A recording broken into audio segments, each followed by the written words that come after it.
The People's Choice from Mason's Edition. Over the hill, Grahamstown, Baintown, from everywhere they're coming. They're the People's Choice, the Saxon Superstars.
Finishing.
We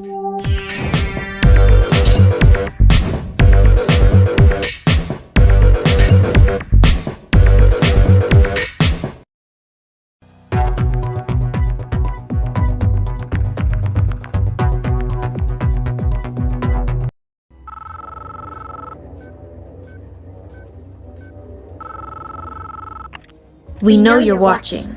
We can feel you. We know that you are afraid. Afraid of us. You're afraid of change. You're afraid of what happens when the Bahamian people find out that you've lied to them. I'm going to hang up this phone, and we are going to tell them everything. We are going to tell them who they are and what you took from them. Change is not coming. Change is here.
Fellow Bahamians, you have been lied to.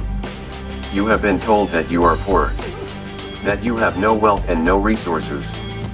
You have been told that your natural resources are worth nothing. You've been told that even if you had natural resources that only the wealthy could afford to mine and process it. While you were struggling to survive, they were secretly shipping billions of tons of your natural resources out of the country.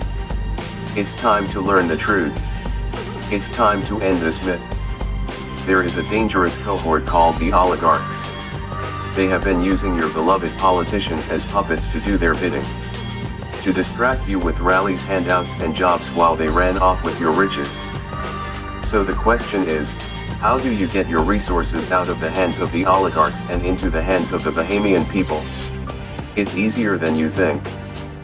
Today, I have come as the bearer of good news. And that is that change is not coming, change is here.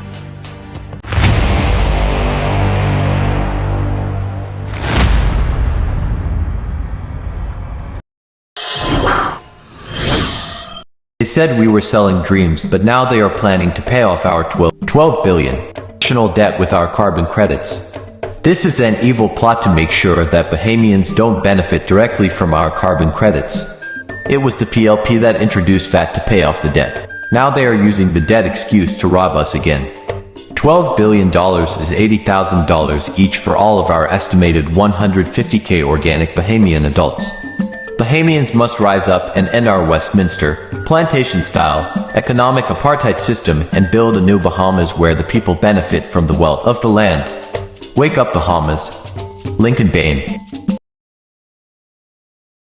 Who is Lincoln Bain? This is the question I asked the Bahamian people. Have you ever seen anyone in your lifetime take on the government system face on? In my lifetime I have never saw anyone stand up to this government system like Lincoln Bain. You have to give it to him. The man get balls. For the trolls who in the WhatsApp group spewing lies, he have your back too. You're just like most colonial slaves, trying to take care of master. We forgive you because you're just indoctrined. Once the citizens come together, we don't have to wait for 5 years for a general election. We have the power to remove any government we select, who is not working for us. Remember, we are the boss.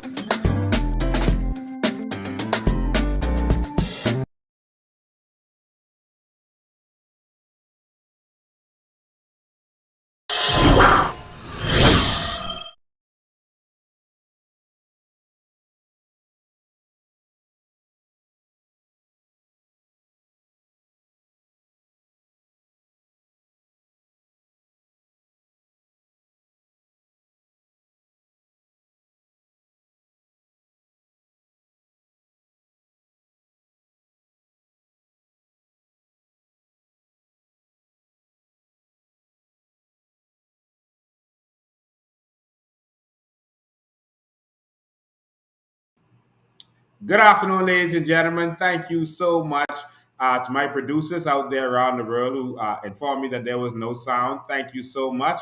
We appreciate that. Um, uh, so, the producers, make sure you get that right. All right. So, thank you. I'm sure you can hear now. But ladies and gentlemen, thank you for joining us. It's always a pleasure to having you here. This is going to be an informative one today. This is going to be a very informative one. You're going to be able to. I see people saying they still have no audio. Let me know that the audio is fine. Let me know that the audio is up.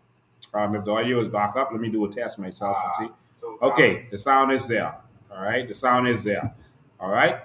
Thank you so much, ladies and gentlemen. This one's going to be informative. It's time for us to get to the next level. It's time for us to understand what it is we're getting into.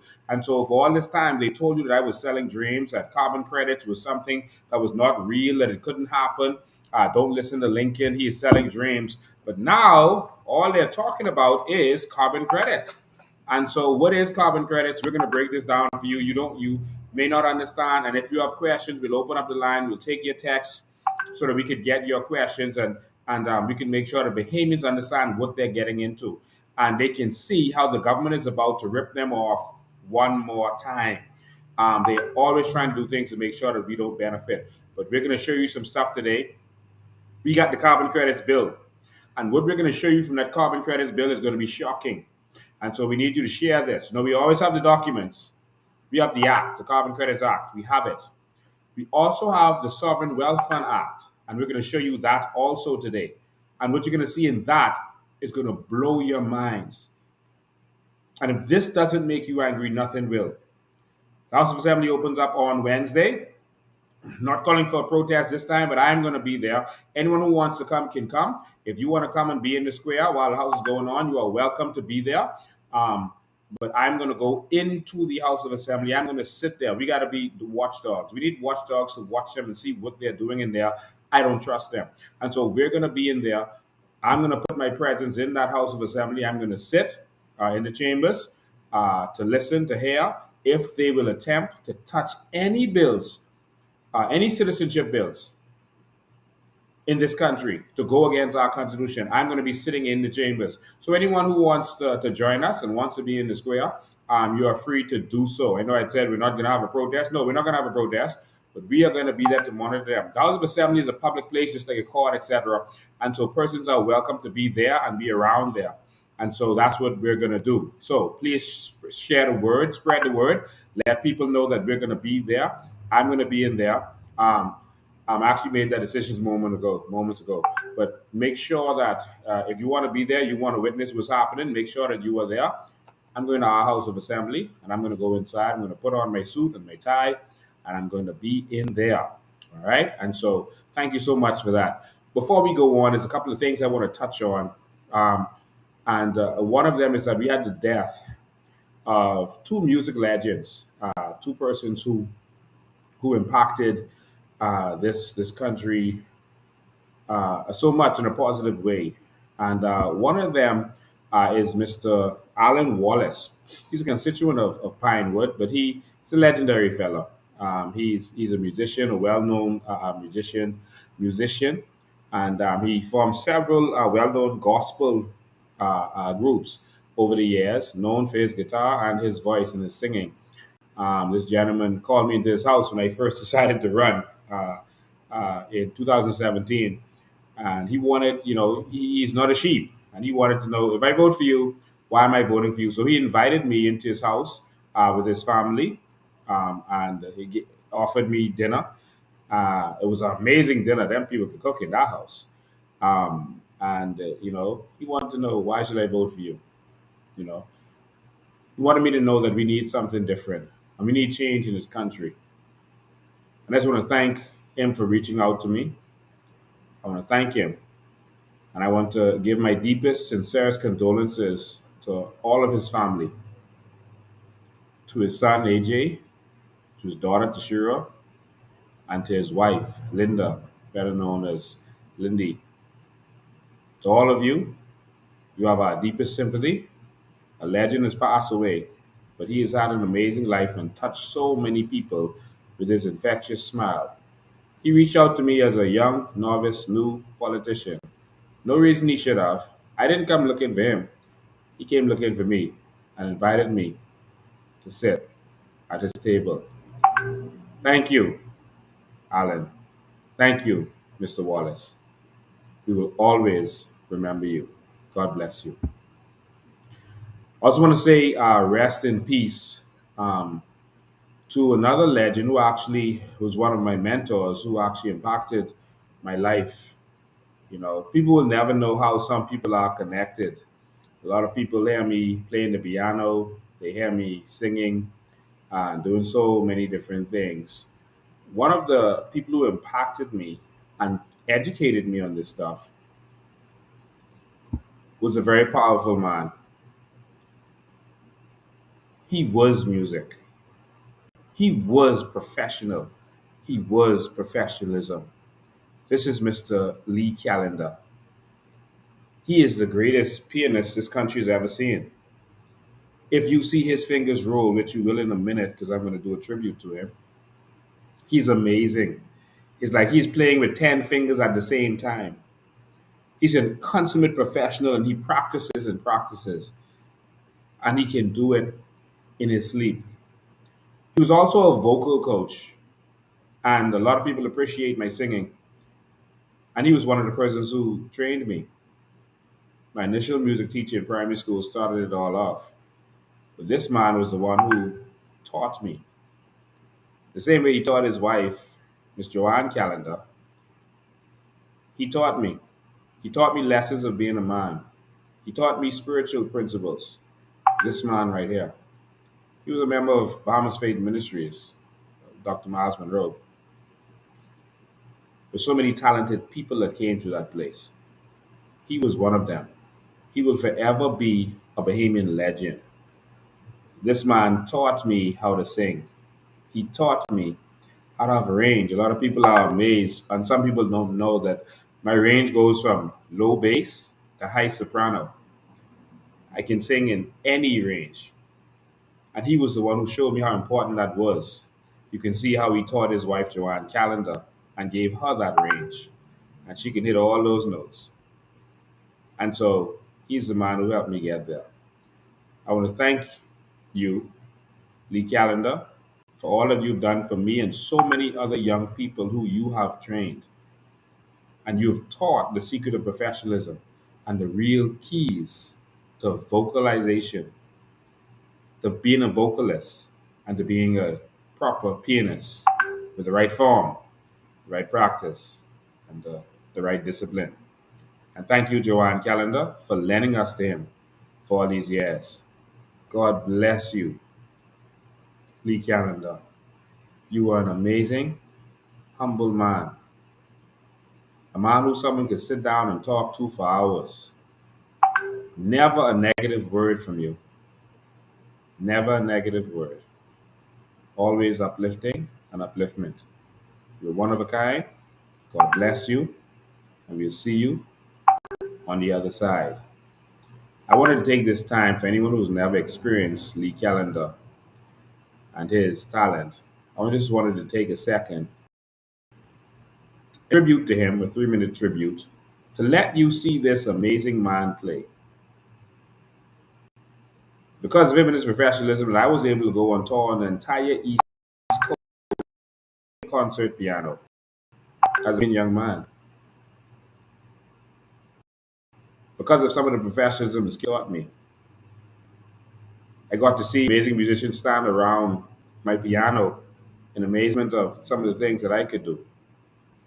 It was things that I learned from this man right here, Mr. Lee Callender. And so, ladies and gentlemen,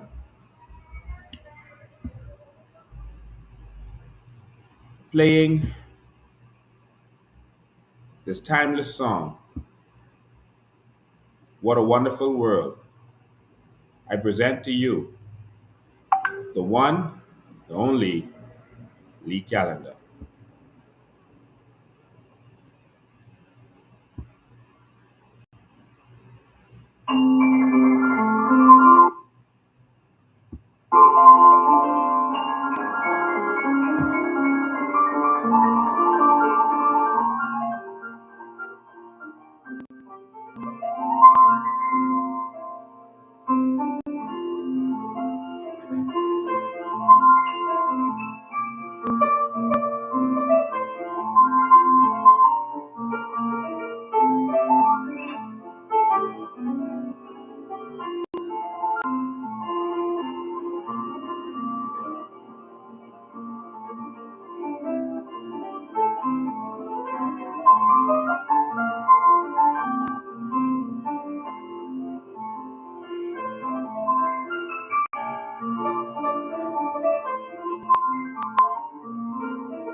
Ladies and gentlemen, the legend, the man himself, Mr. Lee Callender. Thank you for everything that you've done for this country and for all of the young people and older people that you've influenced. The Bahamas has been a better place because you lived. I know this show isn't about that, but I have to honor him. I'm going to honor him for a second by giving back what he gave to me. In honor of you, Lee. Why should I feel discouraged? And why should the shadows come? Why should my heart feel lonely and long? For my heaven and home. When my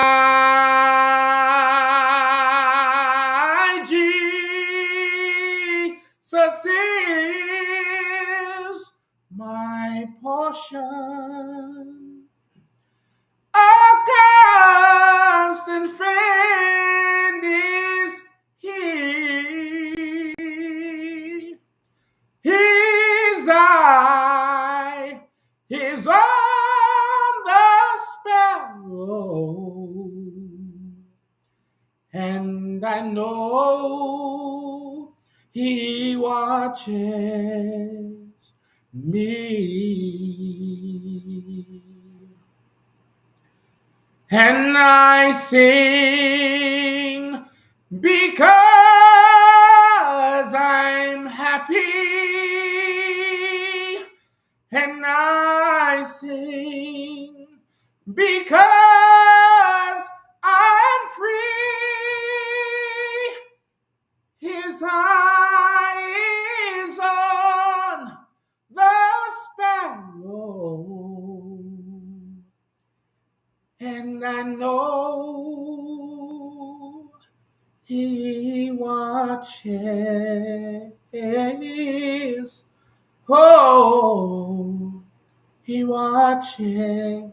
Yes, He watches me.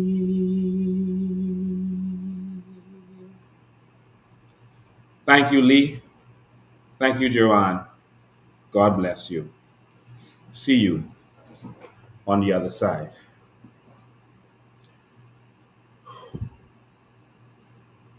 All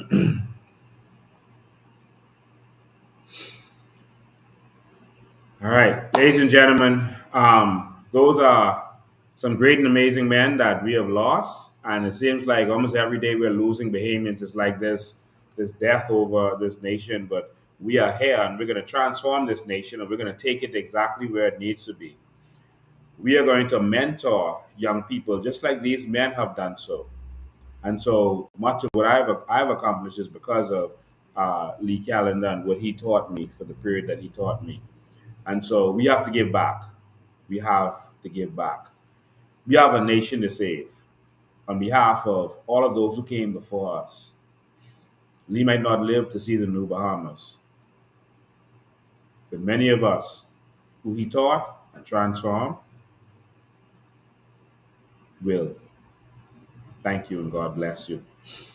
So, ladies and gentlemen, I go from there to a spirit of sadness because everyone heard about this this Haitian lady.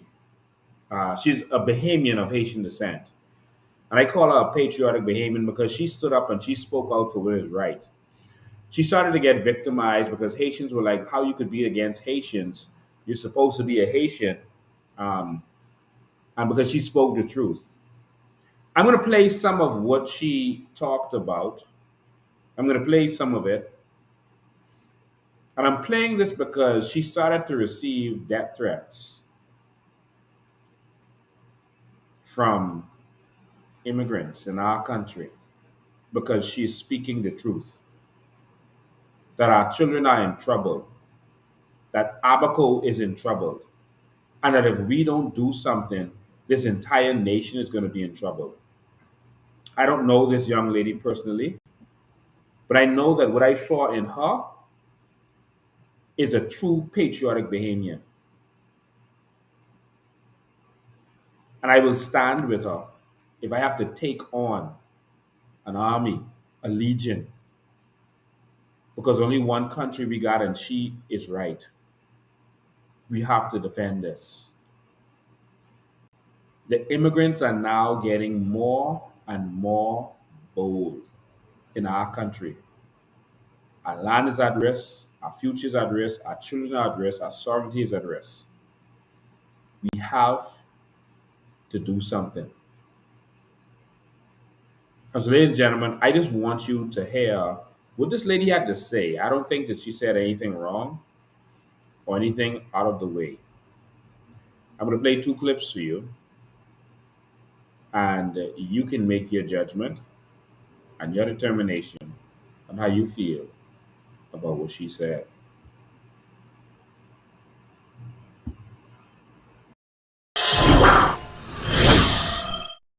To be done. Illegal homes are being built.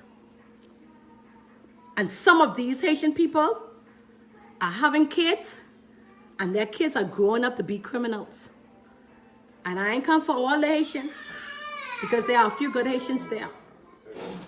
Please, people, share this live to whoever y'all could share it to, because Abaco need help.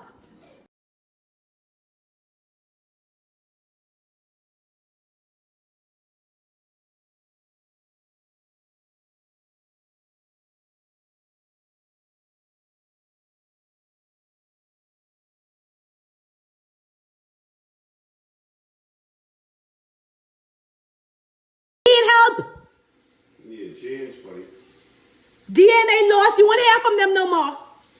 After them lost, you won't hear from them no more. It's only the coalition standing up for us, but you're gonna be against them. Make it make sense.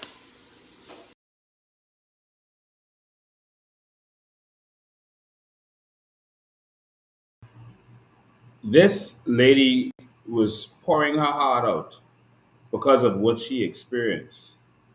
She's pouring her heart out, and you can go and watch the entire video.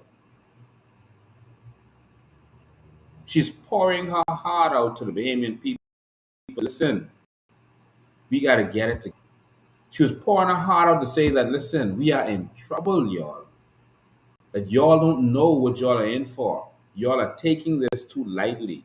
She was pouring her heart out to say, Bahamas, we got to get this together. I don't know if anyone is listening in Abaco, but if you're in Abaco, my word to you is y'all got to stand up. After the hurricane, no help came from the government. I'm telling you, no help is coming from the government now. If you don't stand up, Abaco, you're gonna lose that beautiful island. Everyone from Abaco loves Abaco. Abaco is home. Abaco could be another country of its own.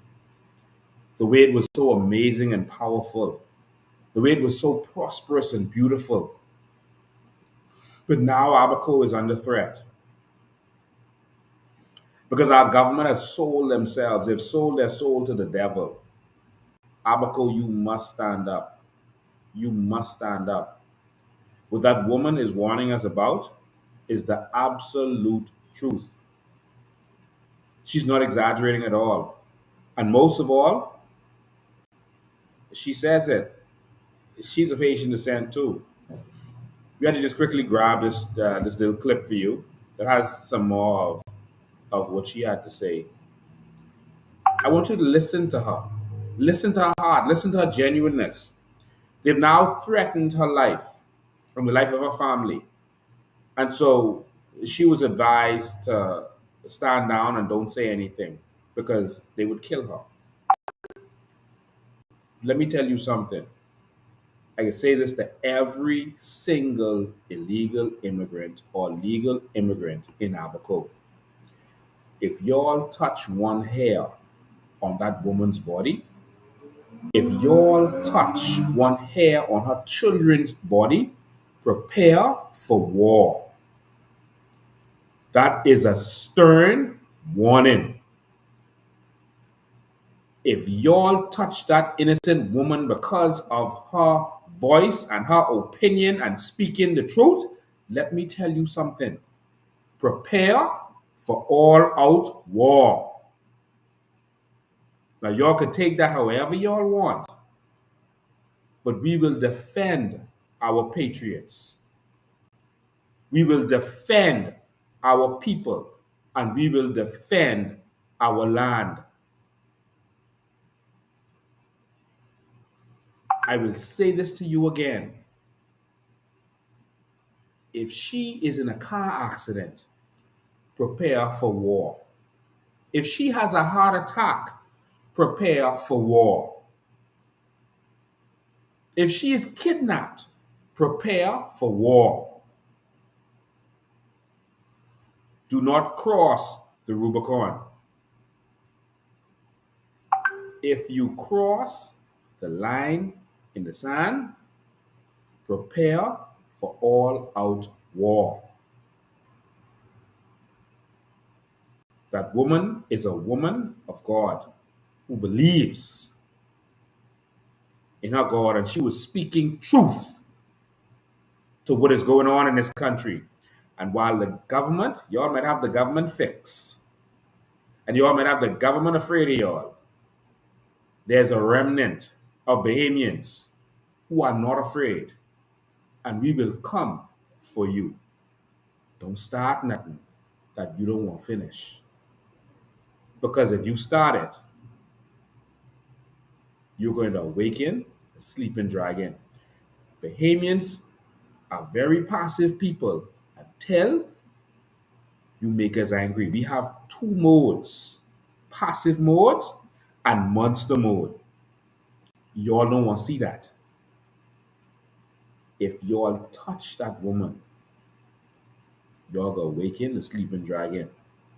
Don't sleep on Bahamians.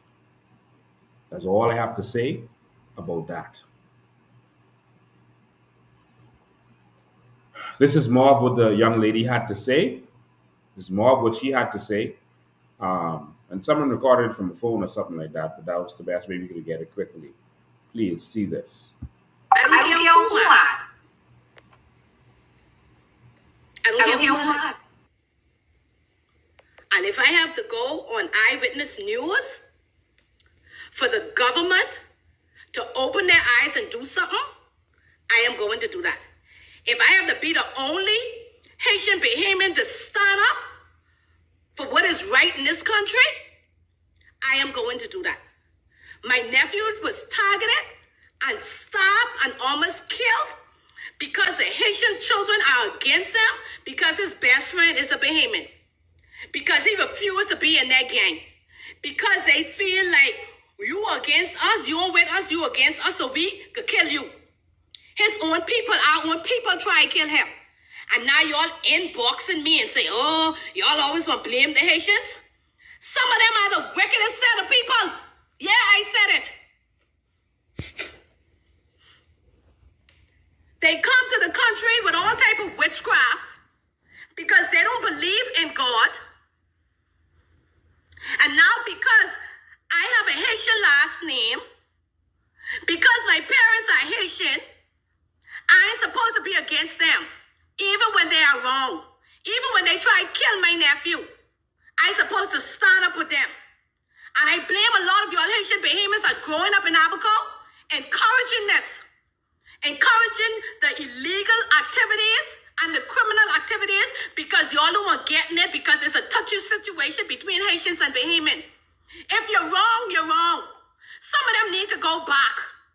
Some of them in this country, illegal, no documents, no papers, don't pay NIB, don't contribute, but they will have all the say on Facebook. And some of them who were born in the country still don't have no documents because they have to wait until they're 18 to have status. Y'all need to sit small. There's more Haitian children in the school than Bahamian children. And now someone come at me and say, oh, well, the Bahamians have gang. The Bahamian children have gang because the Haitian children have gang and there's more Haitians than them. So what y'all want them to do? So the Bahamian children have to stand together because the Haitian children come to take over. And don't come at me and say I'm discriminating because I'm Haitian. My parents are Haitian. And this is what is happening. These young 14-year-olds, 13-year-olds are doing witchcraft because their parents are doing witchcraft. So witchcraft attacked the school. Bye, down. And so now they have a gang. And someone said, oh, what gang? Yes, they have a gang. My 24-year-old son said they had a gang from that time. He been out of school from 2016. They have a Haitian gang, yes. Look young. See, y'all will be hiding these things. And now our children can't go to school in peace. They are afraid. The bathroom don't have no privacy. The teachers don't know what to do because there ain't enough for them to control these children. And I'm not going to sit back and allow these children to get away. They saying, oh, it's self-defense. Oh, your nephew had a knife. One little 14-year-old boy amounts 50 of these Haitian boys. His best friend threw a knife at him because he's trying to defend himself away from these boys. If he didn't have that knife swinging the knife, they would have killed him. And so now you're using that as excuse. Oh, he had a knife. But 20-something boys come at him. Fred Davis, y'all listening to this? The boy that stabbed him, I heard, is 18 years old. He ain't even in school. Every day that boy comes by that school, when school out, to call his crew who in the school. Jesus. Because he have his crew in the school targeting these children. God don't play. You see how he letting it out? People. He letting a Haitian We say need to stand together. a young lady. And I'm not discriminating. But we got to put right where right is. We got to put right where right is. parents are forced to take their children out the government system because they are afraid for their children. Bahamians don't have no say in the school, their own school, Jesus. because they are afraid to go to school because of the gang that is in the school.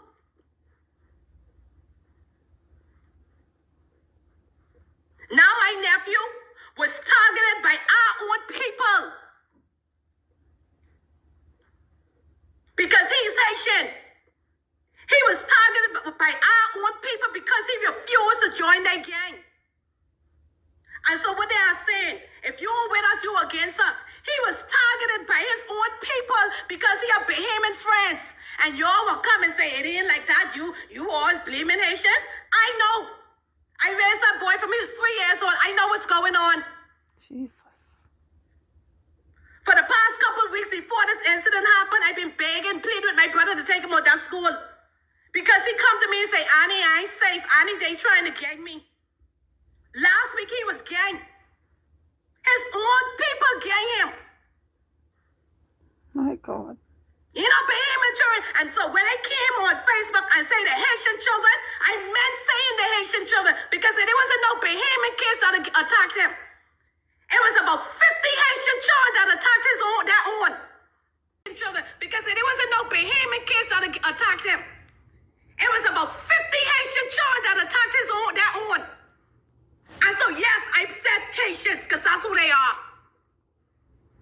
I don't care if they were born in the country. They are Haitians until they apply for citizenships.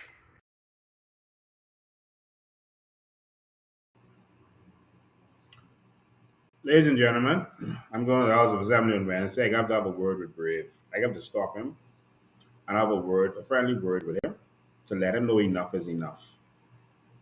This ain't gonna work. Like I said, I'm not going there for a protest. Anyone who wants to come can come. If you want to come in the square, you can come in the square. But I'm going in that house. I need to have a word with Brave. Because this ain't making sense and this ain't adding up. And something is going wrong here. People don't understand how serious this is because a lot of us live in our little bubbles. We go to home, work, and church, and we don't really know what's going on. We don't even know what our children are going through. We don't know what our children are going through. Some of your children are being forced into gangs. Your good sons are being forced into gangs.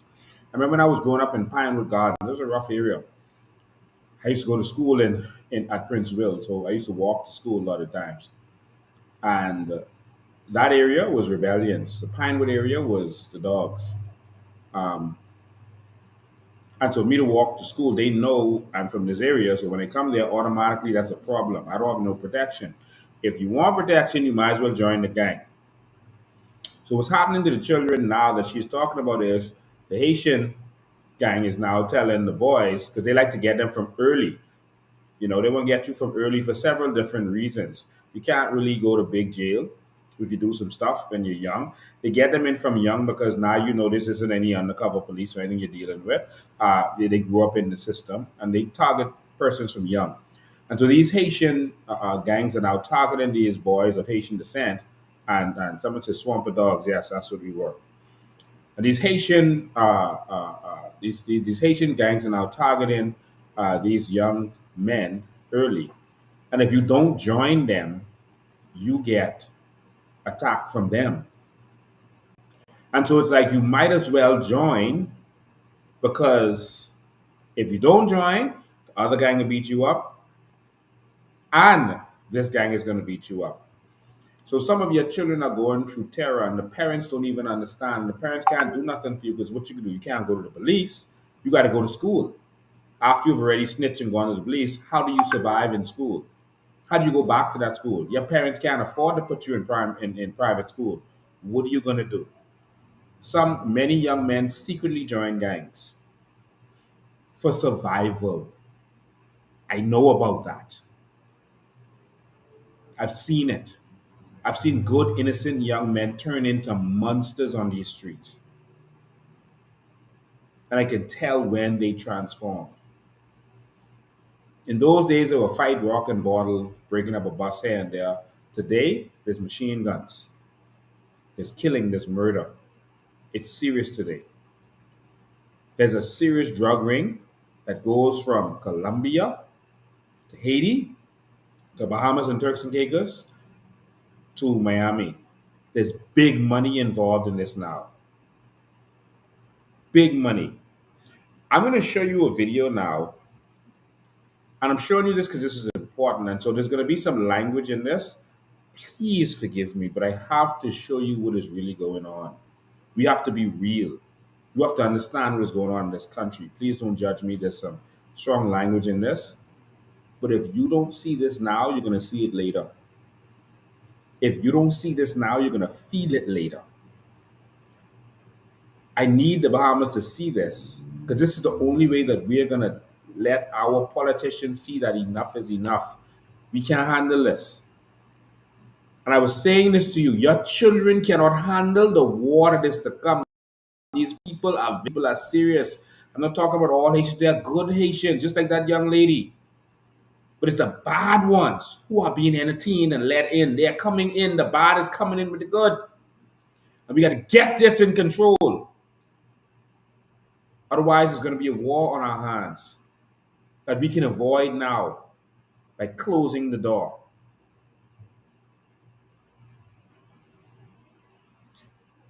There's a young man who's on a most wanted poster. He says he's Zopan. He was in court. They gave him some time for some reason. And while he was in court, he says he picked his handcuff and walked straight out. He says he does voodoo. So I guess he did that to make himself invisible, or he felt that way. But he picked his handcuff and walked straight out and left. I want you to hear the conversation that this young man is having. And I'm only showing you this because this is real and this is serious. If you are afraid to hear a curse word, then that's on you. This country is now in store for is worse than any curse word that you've ever heard. But first, I'm going to show you some words from this fellow, what he had to say after escaping. There's two little short videos he sent to someone, so two little short voice notes he sent to someone, and then I can let you hear the video of this young man, and you could hear how he's talking about being a part of Zopan, the biggest gang in the Bahamas. And he says he does voodoo. I'm going to have to stop it before then because he calls some people name, all right, in the end, lawyers or whatever, all right?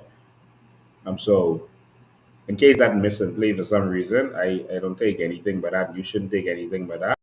And we're not trying to defame the lawyer that he's making any claim against. But let's watch this.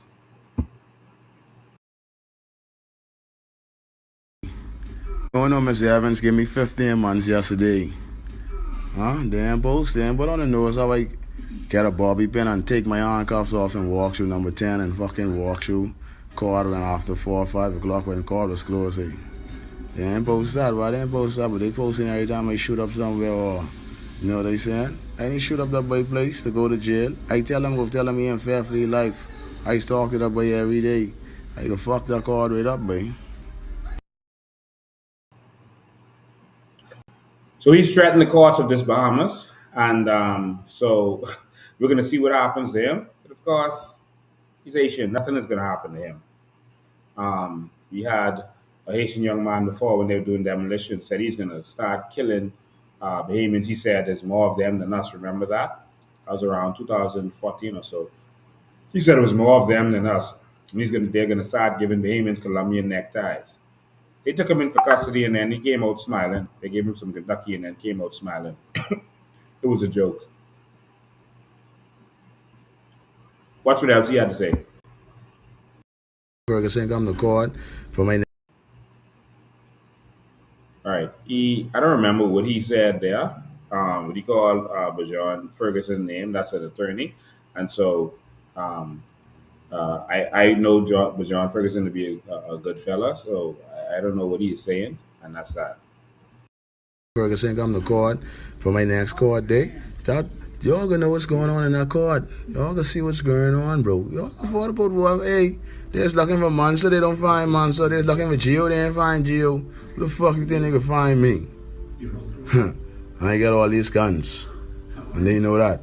You gotta come approach me cautiously.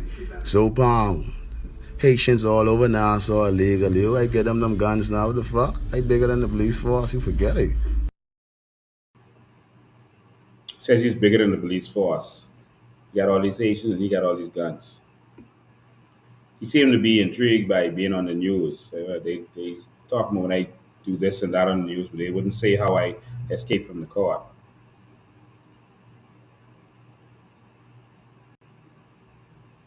All right. So someone says, but they found him. That'll be awesome. So I'm going to show you another video of this young man. And again, this is it's horrible that we have to play this, but we have to bring awareness to what's really going on in this country. Y'all, please bear with me.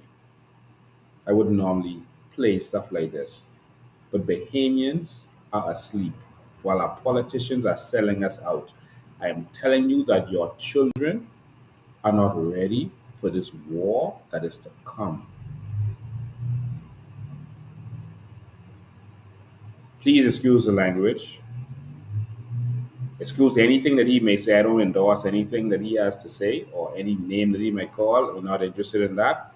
We're just showing you the mentality of some of these young men that have Bahamian accents that grew up in the Bahamas, but they consider themselves Haitian.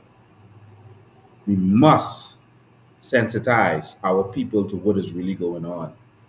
This is not xenophobia. This is real. I don't mind everybody. I already just turning a couple guns. The fucking, but my brain breach. I'm paying whole $2 grand fine. Why they don't talk that? Why they don't put everything on the news? I shooting up niggas' place. Huh? Where about the one nigga dead? But y'all know how it go, bro. DS fucking know, bro. They know how it go. But one drop that nigga on them whopper, bro. That nigga ain't never killed my brother, so I was never looking to really kill that nigga, bro. That's just a message for me to go jail to find out one or two information, right? And the man know this, and they just putting everything on the doors. I breaching my bail. A million people breaching their bail. Why they putting London ramming up? You see what they saying? What if they all really want to know the truth? I get some WhatsApp and some videos. I ain't got to hide, bro. Because the whole court system will get fucking fired, bro. See, you carry me down my car, I break out the fucking car, then put that on the nose yet. Because why? They want me bringing a couple guns, bro, because I used to fucking mob. Why you think I get the mob? I used to get 2 things and then the fuck coming out of that, bro. Huh? And I talking with the big man, them by on my side, them, bro. I they're turning guns, bro. I think my brother get out of jail, bro. Black magic, I let him go on. I send my people lady. They ain't know these things, but everybody's spreading, but I crazy.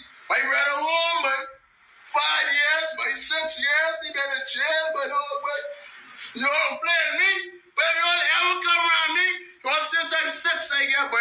2 roots, boy. Listen to me, boy. You ain't no gang bigger than the Zobar clip, but y'all ain't kill squid. Y'all can see what's going on, bro. Let nigga burn down your station, bro. You see that? God is real, bro. That's all I need, boy. Fuck y'all humans, bro. And the government need to tax me, I need to tax nobody. Fuck y'all. Bitch ass niggas. Huh? Come Jamaica looking for me. Come. I ain't fucking hiding, bro. Y'all come. And I'll be back in court December for my next court date. Be John Ferguson as an ex-police. Once I get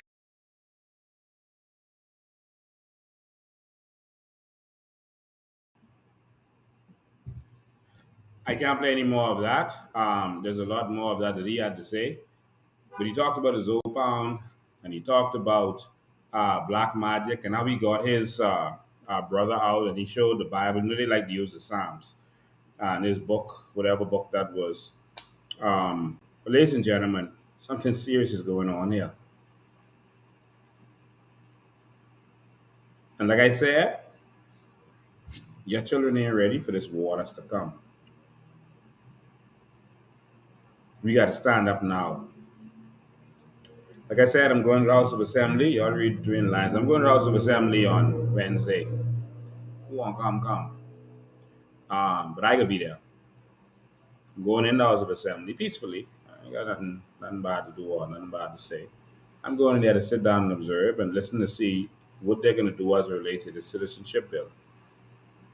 If they have the courage to do anything, we got to watch. We're in trouble, y'all. We're in serious trouble. I know it took some time to do this part of it, but I think you all needed to see exactly that. We got to stand up. So, Wednesday the 28th, I'm going to be visiting the House of Assembly. All right? And that's all I got to say about that. Ladies and gentlemen, one more thing before I go into carbon credits. We're going to spend about an hour on carbon credits because we got to inform you and let that go. I just wanted to touch on something important, and that is uh, the statement, the embarrassing statement, speech of Brave Davis in the House, sorry, in the UN, the embarrassing speech in the UN by Philip Brave Davis. And a lot of people just heard that speech and it just went over their heads because they don't realize exactly how stupid that speech was. But that speech is the worst speech of any of our leaders. And it entertains and countenances evil and the wrong mindset, a mindset that we should have grown out of by now. We need some serious change in this country. Brave Davis talked about uh, the financial industry and how they just put us on a blacklist yesterday. And he actually brought that up. We should actually be ashamed as a country to go on a blacklist. But he brought that up, that we were put on a blacklist. I just want to make this clear to Philip Brave Davis. But, before that, I'm going to let you hear what he had to say first. And I'm going to tell you why what he said was so wrong. And it should never be said. And he should step down because of what he is saying. This is why we need a new Bahamas. I heard some people praising the speech, saying that, oh, he was standing up against the industries and this and that. No, he wasn't. He was promoting a criminal culture. He was embarrassing our nation. I'm going to let you hear it first, and then we'll go from there. Producer, let them hear their prime minister embarrass this entire nation. The people of Haiti continue to suffer. The political. Yeah, the other clip, not that clip yet. We want them to.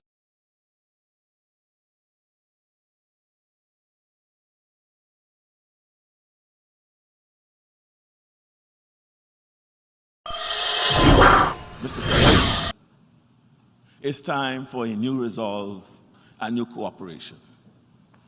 Last year, I brought to the attention of the General Assembly the threat to the financial services industry in the Bahamas and our region.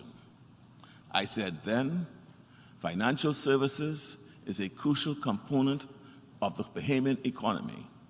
We see an indispensable role for the UN in leveraging its universal jurisdiction for greater oversight of global anti-money laundering, de-risking, and tax cooperation matters. Sadly, little to nothing has changed. We continue to struggle to recover from the economic shocks of hurricanes and the COVID-19 pandemic. We also have the additional battle with inflationary pressures created not by us, by the war in Europe. And now, to top it off, we are yet again the victims of inequitable and unjust measures on the part of major economic actors. All these factors place a stranglehold on our national development and that of other small island developing states. Just yesterday, the OECD issued a statement placing the Bahamas on their blacklist. Mr. President, this action is profoundly unfair. When we look at the countries that are flagged as high risk and blacklisted, several startling commonalities emerge. Why is it that European states that operate frameworks akin to that of blacklisted countries are not being even eligible for the inclusion on these lists? Why are all the countries targeted, all of them, small and vulnerable and former colonies of European states? We find it astounding that the $2 to $3 trillion, which is estimated to be laundered each year through the developed countries, are never flagged as causes for concern. And yet my country, which is widely recognized as one of the best regulated countries in the world, and other countries like the Bahamas, are singled out for such reputational attacks. The robust regulatory regimes of our central bank, Securities Commission, and Insurance Commission are chastised on minor details of technical process, while much bigger transgressions in the developed world are ignored.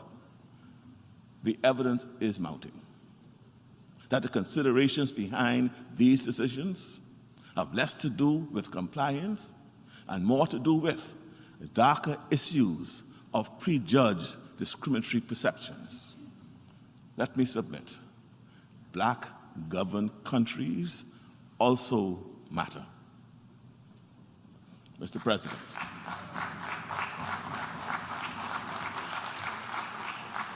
Mr. President, we support the call for reforms in the global financial system to make it more relevant to the needs of today.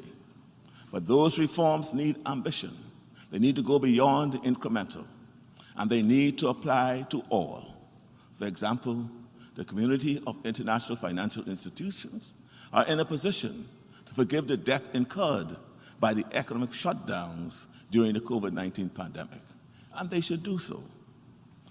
Every year that we don't do the right thing to do becomes more expensive. Mr. President,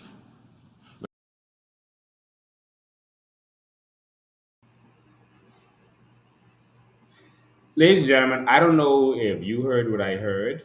I even heard some PLP trolls saying that this is the best speech that they heard from the Prime Minister. I don't understand it. Let's break down what this man just said. Basically, he is saying that we are put on a blacklist because we're black, and only black nations are put on this blacklist.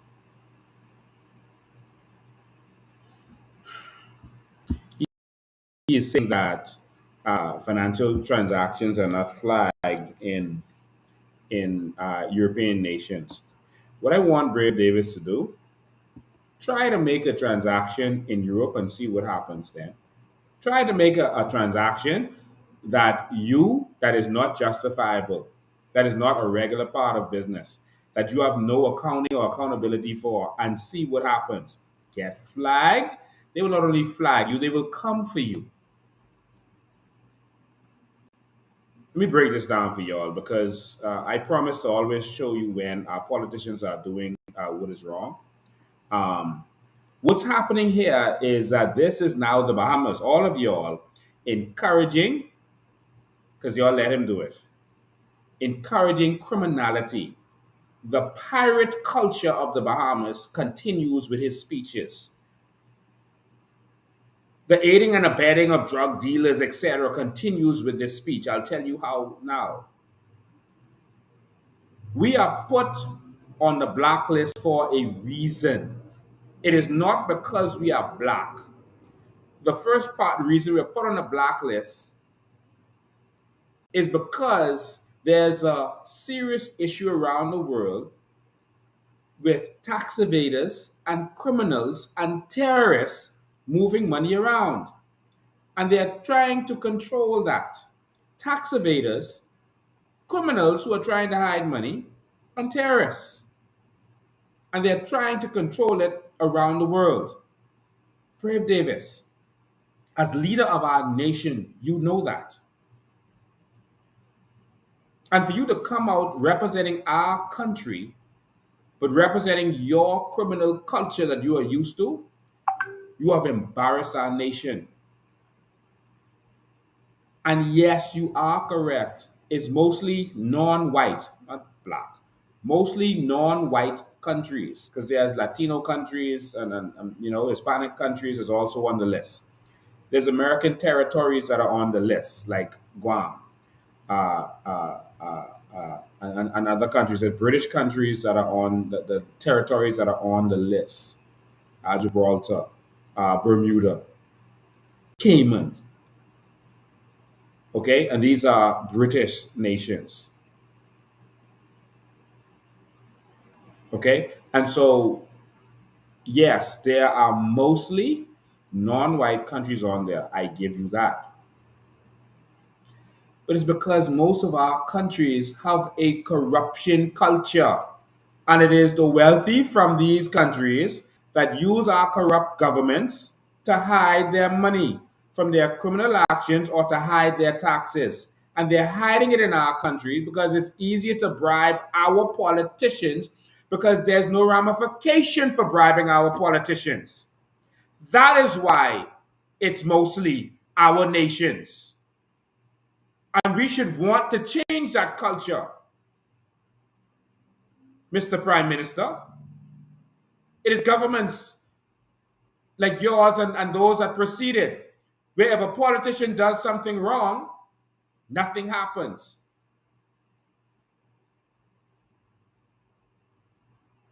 The politician takes a bribe, nothing happens.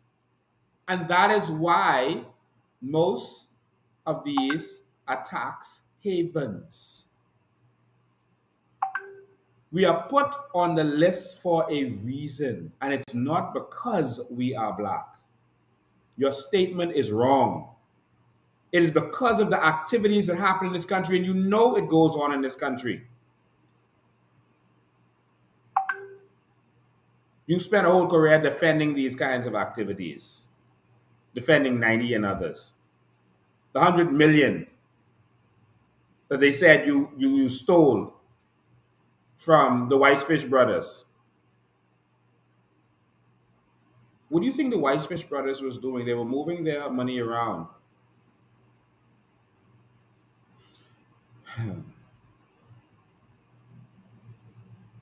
The OECD is not telling you that you can't do business with their citizens, They're telling you if their citizens is in your country hiding money, they just want to know. Just be open with them. That's it. The difference with our country and the OECD countries, that's the European countries mostly, is that you can go on any European country and publicly, even if you're not from Europe, you can find out who has a business there. We can find out if any of our citizens have a business there and what they're doing and how much money they got there. You can't even find out that in the Bahamas. You can't even find out what money they have in this country, in here. So let alone if Brent Simonet and Cameron Simonet and them have companies overseas and in Europe and Switzerland, etc. We could find out there, but we can't find out what they do in here because we have that kind of criminal culture. Okay, let me show you. All right, let me just take a pause here. I wasn't gonna do this, but let me take a pause here and show you all the difference. Let me show you why the difference in the Bahamas and how we operate and Europe and why they keep doing that. That's because we're keeping secrets. There was something called the Paradise Papers. Now, all of you heard about the Panama Papers, correct? All of you heard about the Panama Papers, but there was something called the Paradise Papers, which largely involved the Bahamas. So now you have a situation where criminal dictators, these despots, can hide them and they can steal all the country's money and hide it in tax havens like the Bahamas and get away with it. And Brave Davis, instead of saying that we stand up against it, he's saying, oh, you're doing this because we black. What is that? Let me first show you just a little sneak peek on the Paradise Papers, and then I'm going to show you the difference with the European countries and how open they are, and our country and our secrecy. And then I'm going to tell you why Brave Davis wants this corrupt culture to continue. I'm going to open your eyes. But first, I want you to see the Paradise Papers. Let's just get a little shot of it to help you understand what's really going on. So let's share the screen and show them exactly what's going on with the Paradise Papers.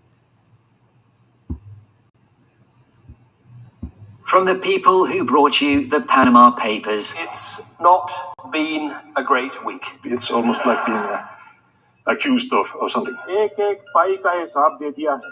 A brand new investigation into the tax lives of the rich and famous. This week, we'll reveal the offshore secrets of politicians, sports stars, celebrities, global royalty, and some of the world's biggest companies. They all make use of offshore paradise islands to keep their riches secret. Mainly, it's to avoid tax. But offshore islands have been used to bust international sanctions, to hide compromising financial relationships, and even to pay school fees. A massive document leak shows the respected offshore law firm Appleby is assisting wealthy individuals to avoid millions of pounds in tax. Its experts will exploit loopholes to set up complex layers of company structures in tiny tropical islands. By placing valuable assets like luxury homes, private jets, yachts, and trust funds into offshore companies, money can be funneled into the places that charge zero tax and ask few questions. Now, this kind of service doesn't come cheap. And while hiding money offshore is not illegal, you need lawyers and accountants willing to push the limits of every tax law, and lobbyists to keep politicians from getting too nosy. But when the lid comes off, the ramifications can be huge. As we unveil the faces behind some of the most secretive schemes, it might emerge there are some things even money can't buy.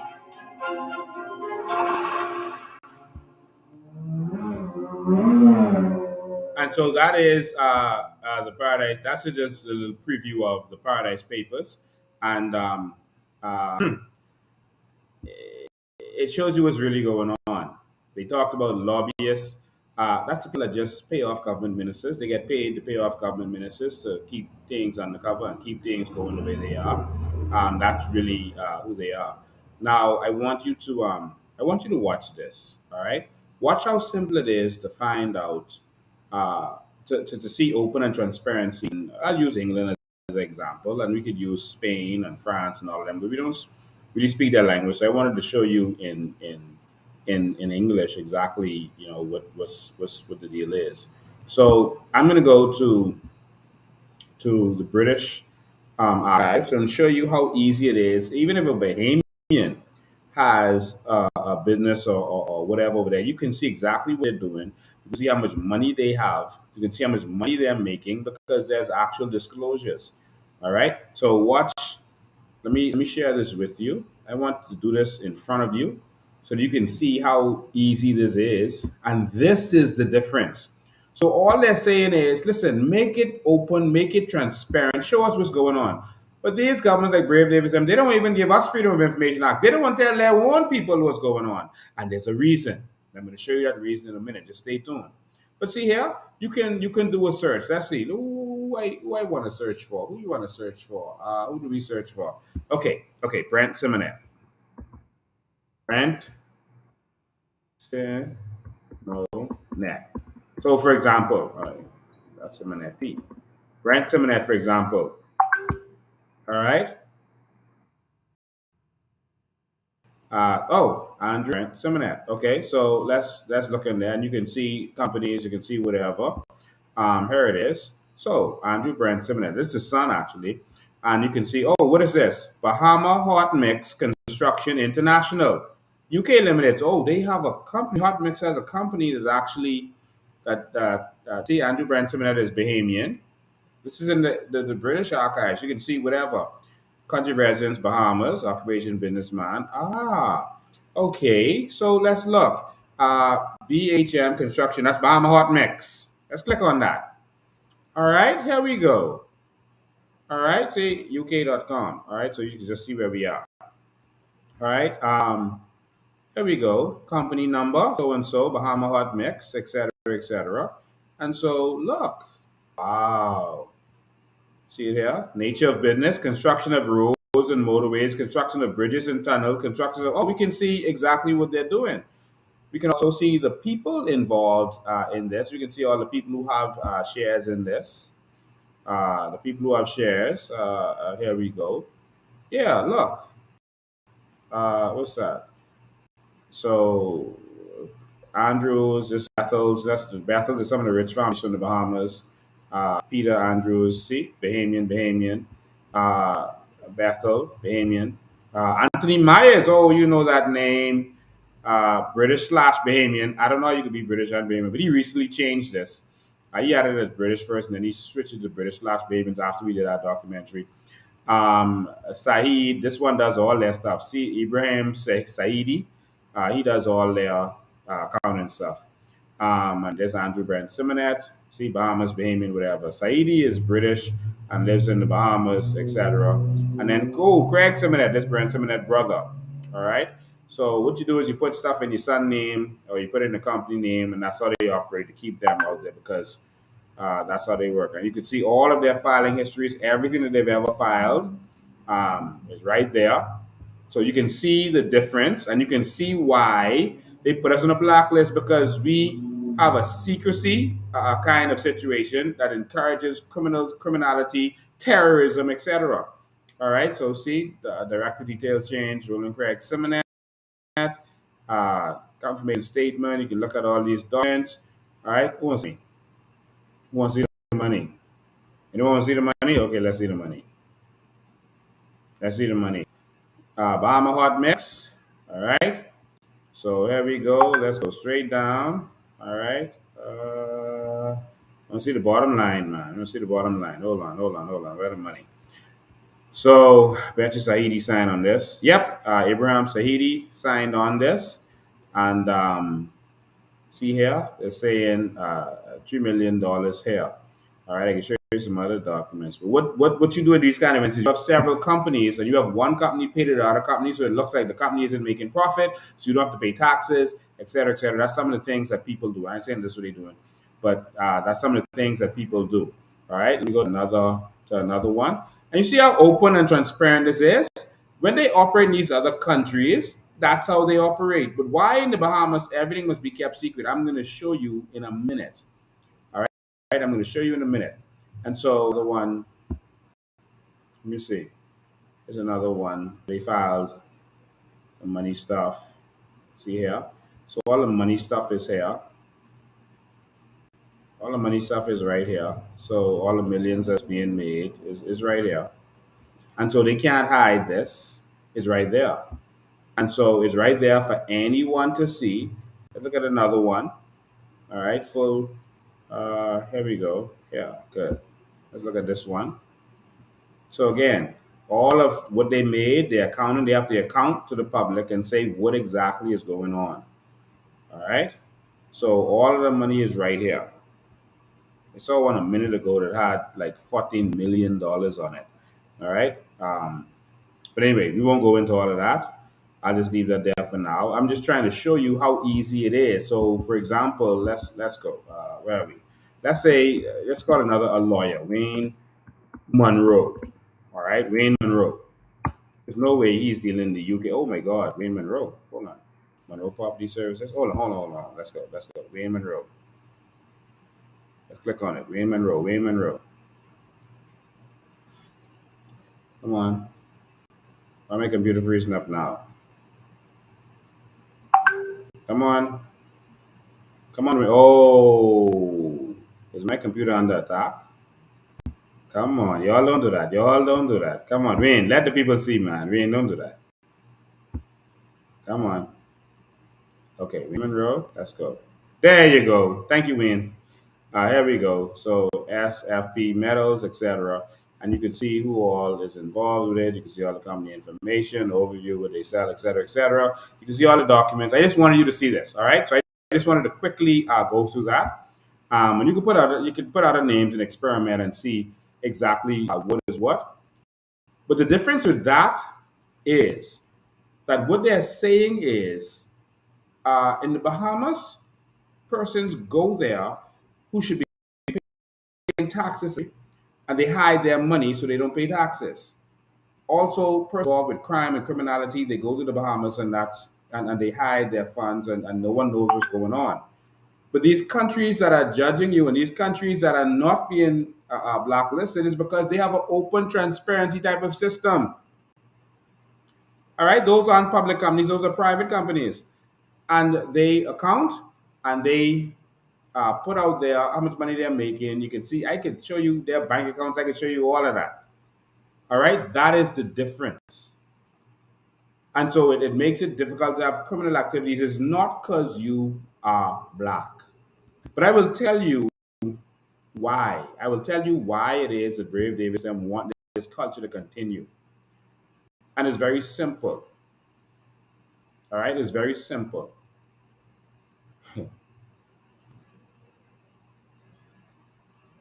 It's because think about this first. The banking industry, the offshore stuff, the people hiding their tax money, etc., in the Bahamas. We're not taxing them. They don't pay us any taxes. So how do we as a country really benefit from that? Are we really benefiting from that if we're not taxing them? Did you ever think about that? Now I want to see some suggestions. I'm going to look in the text. How are we benefiting? How are we benefiting if we're not taxing them?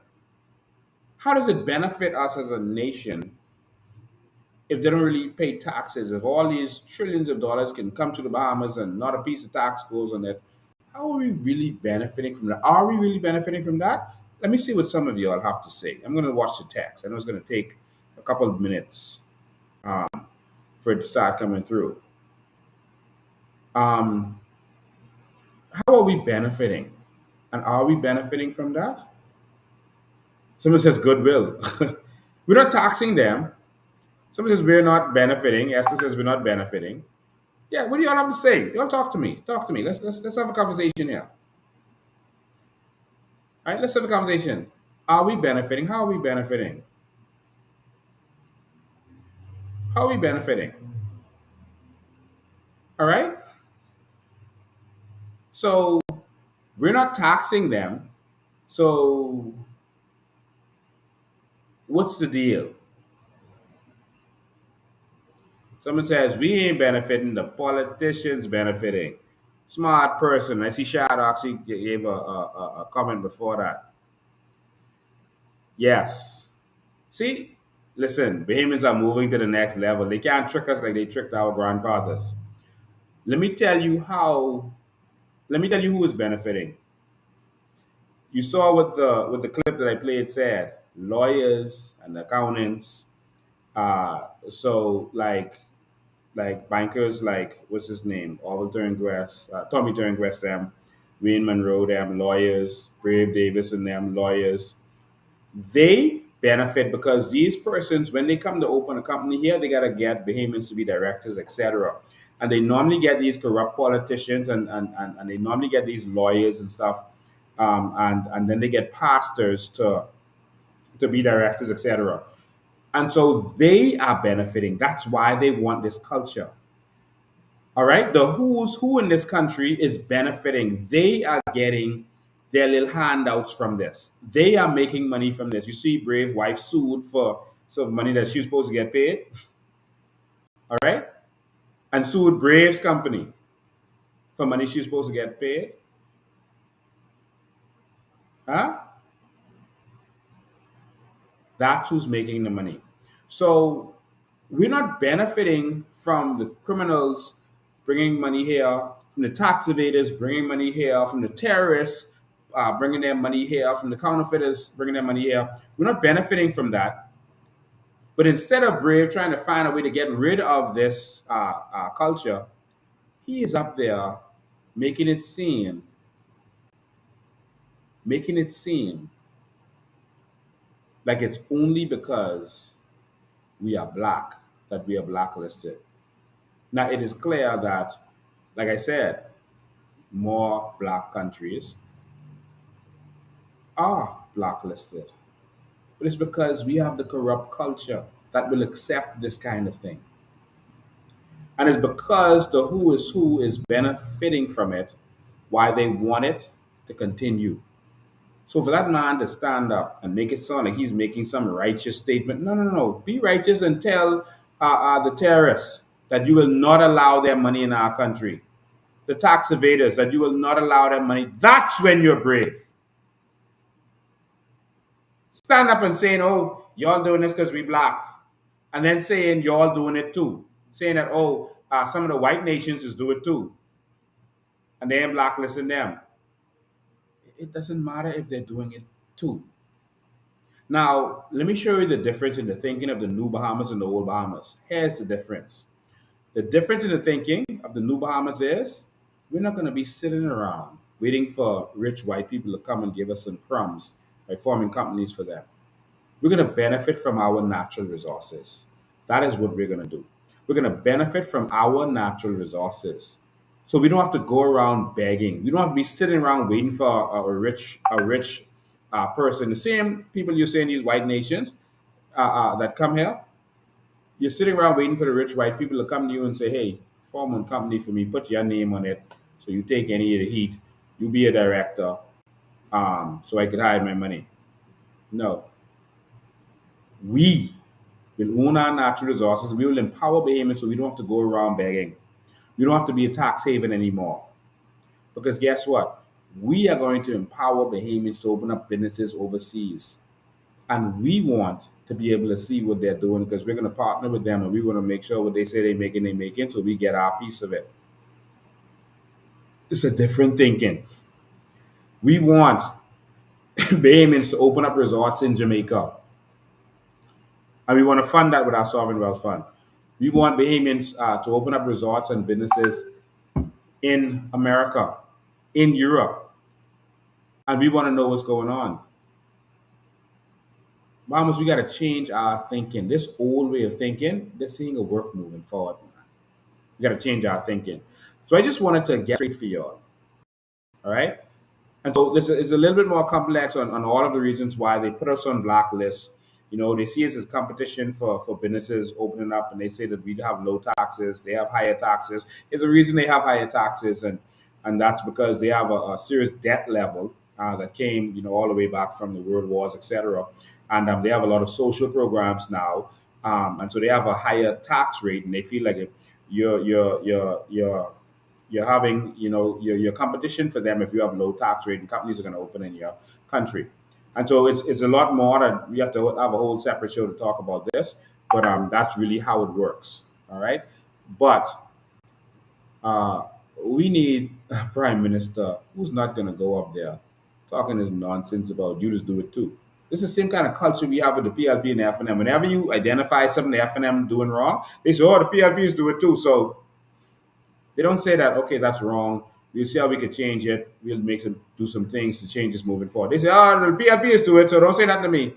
And the PLP does the same thing. You tell them, "Listen, you shouldn't be doing this." "Oh, well, FNM is do it. So just take it." And that's what he went to the United Nations with, y'all. That's what he went to the United Nations with. "Oh, other countries just do it too. White countries just do it. Why we can't do it? Y'all only attacking us because we black." That came out of the mouth of our prime minister.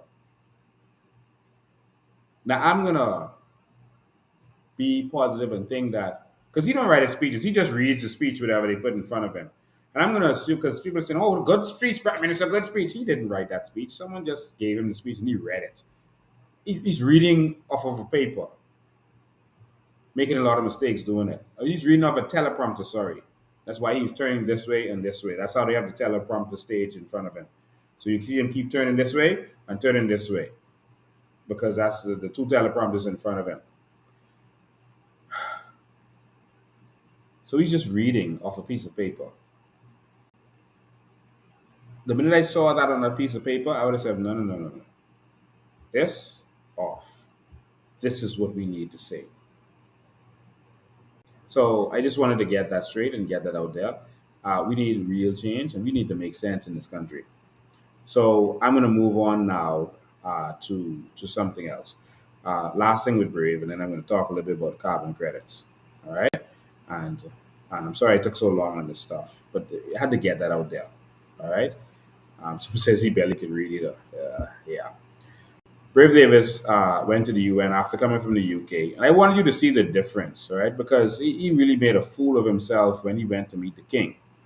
And you'll remember him meeting the king and what happened there. But I wanted to show you the difference with Brave meeting the king and the other members of the Commonwealth meeting the king. All of them were briefed. Our people who were there, my former classmate in Buckingham in London, had to give me certain information. All of them were briefed. Just a cookie cutter thing. So you come, you say a few words. The prime minister is supposed to give his condolences.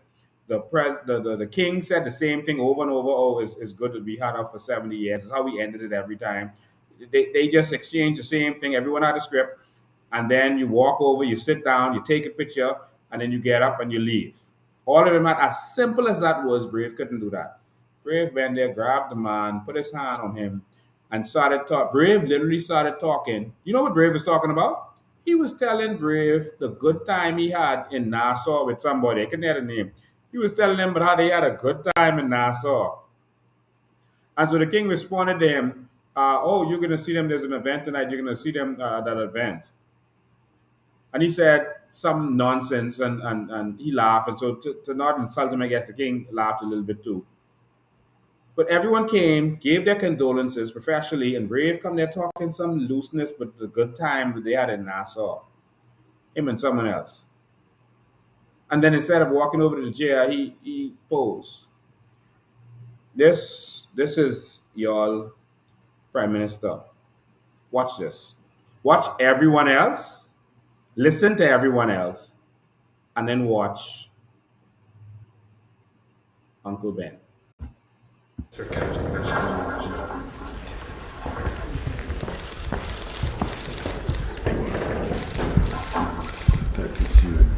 Kindly, I promise you, every trip is in private, it's separate. It's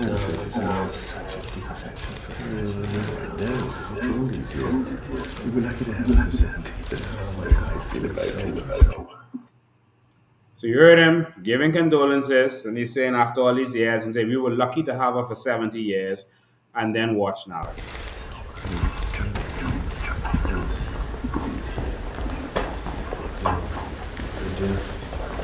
Sit down. No one had to come back for him. He just followed the script. The Prime Minister of Australia. Prime Minister of Australia. This is now the Prime Minister of Australia. That was Canada. Your Majesty. Listen again. Shake hands. It's so wonderful. I know Myanmar would be very good. And by all tributes. Well, Australia was really affected.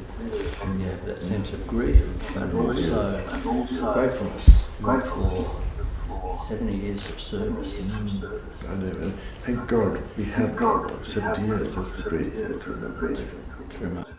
You hear? Same script. Thank God we had her for 70 years. So they're going by a script. It's just a photo op. And so you come, give your condolences. Thank God we had her for 70 years. Now let's walk over here and take a picture. Because for you, it's a very personal. I know. Listen, come and see.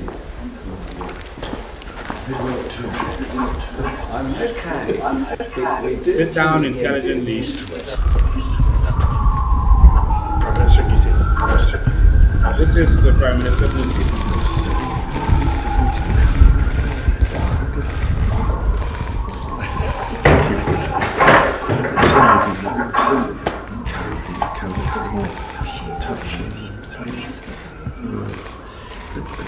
All around the world, new troops, everything in New Zealand have been so deeply appreciated. That's the great thing, isn't it? All these years. You're lucky to have it for 70 years. You heard it again. You talk about the tributes from all over the world. She gave her condolences. We're lucky to have her for 70 years. It's a photo op, and then let's go sit down, take a picture. Look how intelligent all of these people are. I mean, a child could do that. Now look at him. Came and grabbed him too. Look, he put his hand on his shoulders, grabbed him. Well, it's removed. It's easy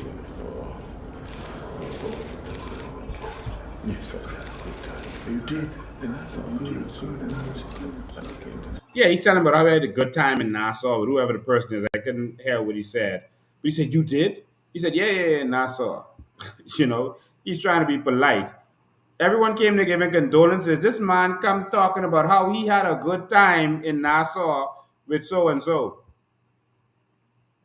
Play it for you again. Yes, you did, and that's all you did. That's right. So if you might see them tomorrow night, perhaps nothing else. Yeah, and he responded, you know, you might see them tomorrow night. I don't know what this conversation is. Why Brave is bringing this up? Who this is? He wants to see. I don't know if this man or woman. I don't know what the situation is. But why are you having this conversation? You should have been giving your condolences. What is this? What is this? Okay?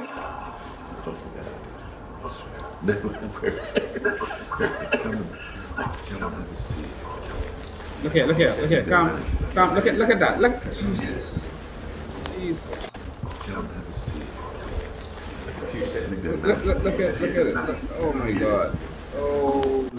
Come have a seat. He's telling him come and have a seat, and the man stood up and Jesus. Come have a seat.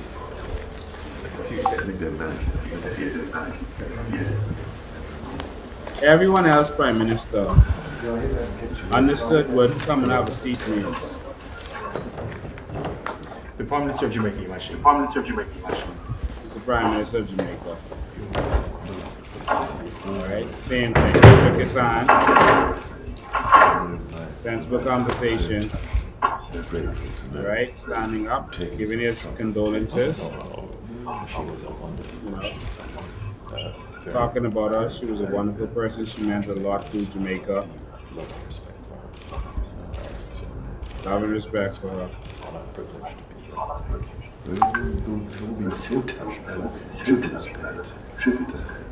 He's talked about the tributes, etc., as we've seen. Alright, so come, let's have a seat. Oh, he knows how to have a seat.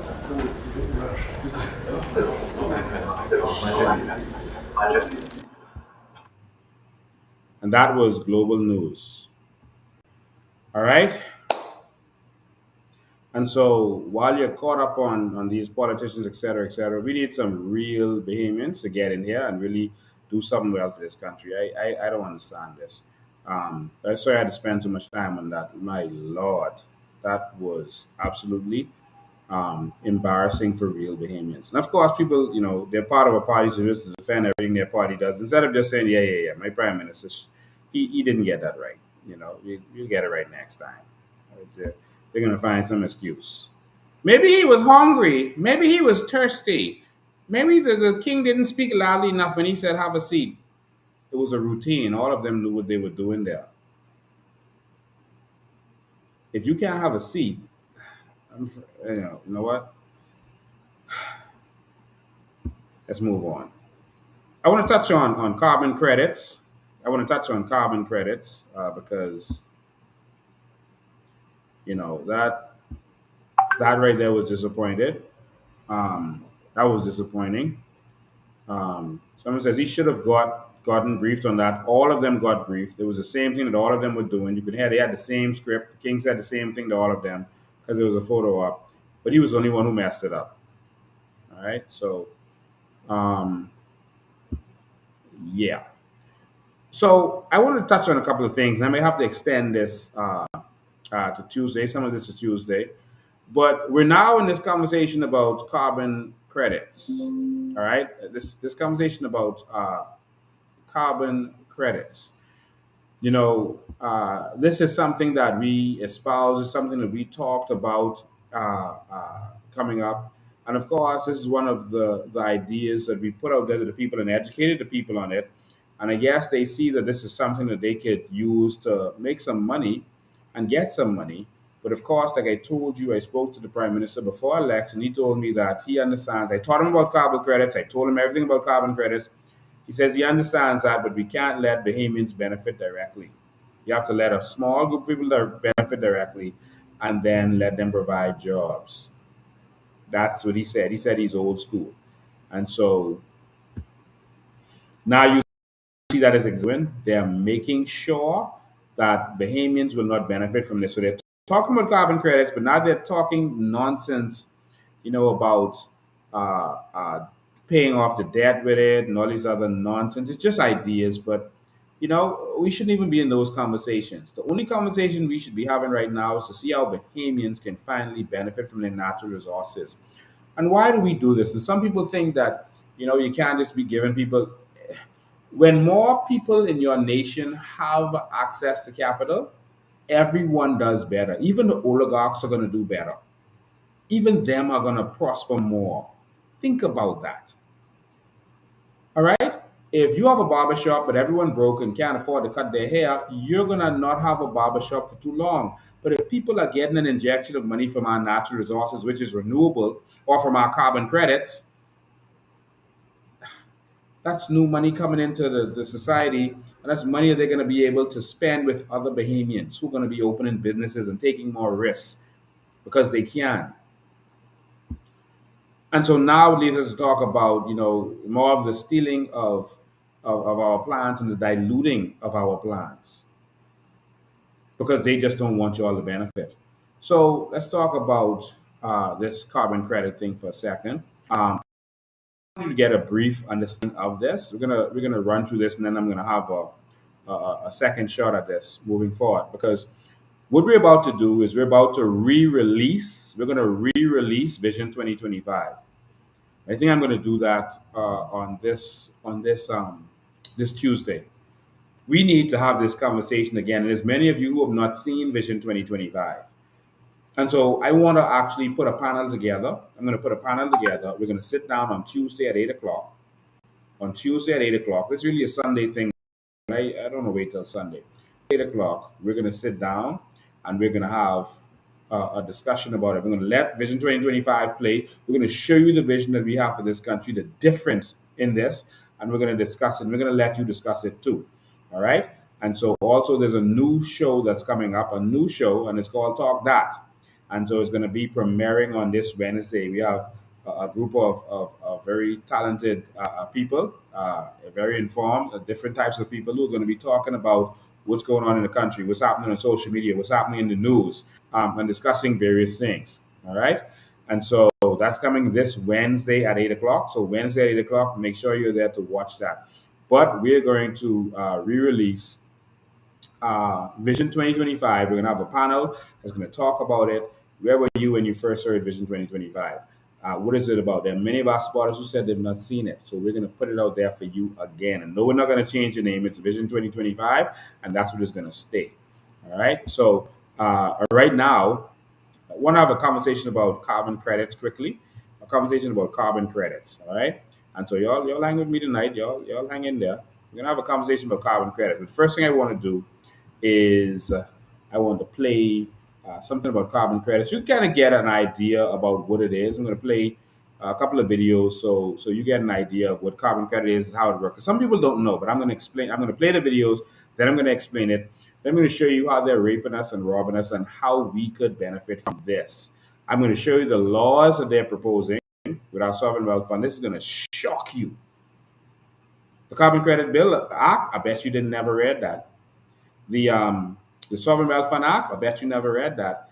When I show you what's in that, these diabolical, evil people, well, we are drafting an amendment to those acts, and that's one of the things that we're going to, remember I told you, we're going to hand it over to the opposition, we're going to hand it over to Vaughan Miller, and we're going to let you see if they're serious about the people. I'm going to show you the act the way it is now, so that you can see that that needs to change. I'm going to the House of Assembly on Wednesday, y'all. So, carbon credits. Hang with me. Well, this is very important. This could transform our nation and transform all of our lives. All we need is real people, the heart, to bring change in this nation. And that's the one thing we don't have. So, carbon credits, I'm going to show you a couple little videos on it. I'm going to take you into the law, and that's that. Here we go.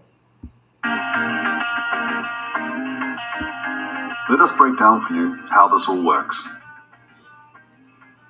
Every time an organization uses a resource that relies on burning fossil fuels, it creates carbon emissions, also known as a carbon footprint. Everybody has a carbon footprint. But when these emissions enter the atmosphere, they accelerate climate change, bringing, among other things, more extreme weather. Thankfully, the plummeting costs of low-carbon technologies and more resource-efficient practices mean that many organizations are reducing their footprints, becoming more resilient, and saving on energy expenditure. But reducing emissions is challenging, something that doesn't happen overnight. And with our present systems of energy and land use, preventing any carbon dioxide emissions is not currently possible for most organizations. This is where carbon credits come in. Buying carbon credits compensates for the unavoidable emissions you create today by financing projects that reduce or absorb carbon emissions anywhere in the world. Carbon credits increase the health and prosperity of communities around the world and combat climate change by financing projects that reduce the need to burn fossil fuels or draw greenhouse gases directly out of the air. Accreditations from internationally recognized standards give you the assurance that the projects producing your credits deliver the positive environmental and social impacts they set out to achieve. Moreover, your credits help finance projects that would not otherwise happen. So as well as offsetting your emissions, you are also supporting more sustainable forms of growth. How good is that?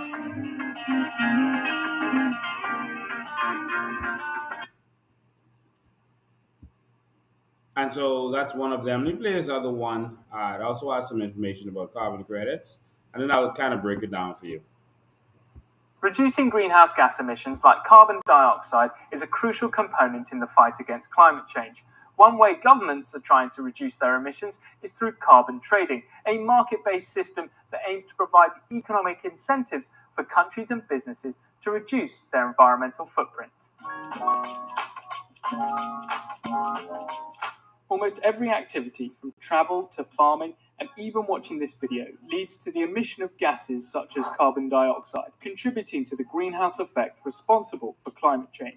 Unlike voluntary offsets, where consumers can choose to pay a company to balance out their carbon footprint, such as funding reforestation projects which absorb CO2, carbon trading is a legally binding scheme that caps total emissions and allows organizations to trade their allocation, hence the term cap and trade. All cap-and-trade systems have emissions limits calculated by governments and policymakers, which are compatible with their target of limiting environmental damage. Carbon allowances, or units totaling up to this maximum, are then allocated to companies and can be traded on a market. Each year, organizations with a large carbon footprint are allocated an allowance proportionate to their historical emissions, which can then be bought and sold on a secondary market. If, for example, a company knows they have gone over their allowance, then they will need to buy more carbon units from their carbon market. But if they implemented measures to reduce their emissions, they can sell any excess units on the market. A credit, which can start from $12 or run as high as $125, allows for the emissions of pollutants equivalent to 1 ton of carbon dioxide. The price of carbon is determined by supply and demand. Supply of units is capped at a level deemed acceptable, and their cost will rise and fall depending on whether firms find alternatives to polluting. By assigning a price to damaging activity, the system provides a financial incentive for firms to reduce emissions, whilst lowering the overall cost of these reductions as the cheapest improvements are made first. Although carbon trading seems great in theory, it hasn't been easy to put into practice.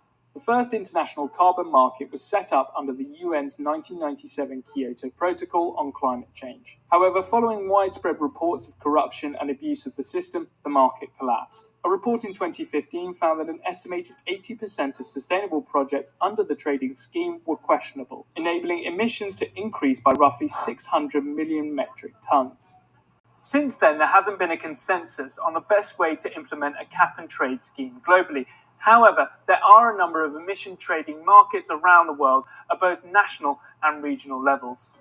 The oldest active carbon market is the European Union's emission trading system, which launched in 2005, while other schemes are operating in Canada, Japan, New Zealand, South Korea, Switzerland, and the United States. At the start of 2021, China launched the world's largest carbon market for its thermal power industry. The sector accounts for 40% of China's emissions, equivalent to double the emissions covered by the EU's carbon market.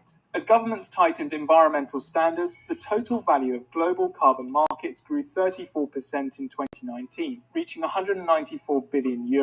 It's the third consecutive year of record growth and values these emissions nearly 5 times their worth in 2017. And the number of cap-and-trade markets is likely to increase as many countries, cities, and companies worldwide try to meet their ambitious pledge of net zero carbon emissions by 2050, a target set by the United Nations. Cap-and-trade systems have been successful in tackling environmental problems in the past, including one covering sulfur dioxide emissions, which helped reduce acid rain in the US. Compared to direct regulations or taxes, carbon trading doesn't require as much government intervention in the economy, leaving businesses to find their solutions. And as long as the cost of emitting greenhouse gases is high enough to encourage these alternatives, many environmentalists believe it could be a relatively straightforward and efficient method to drive decarbonisation.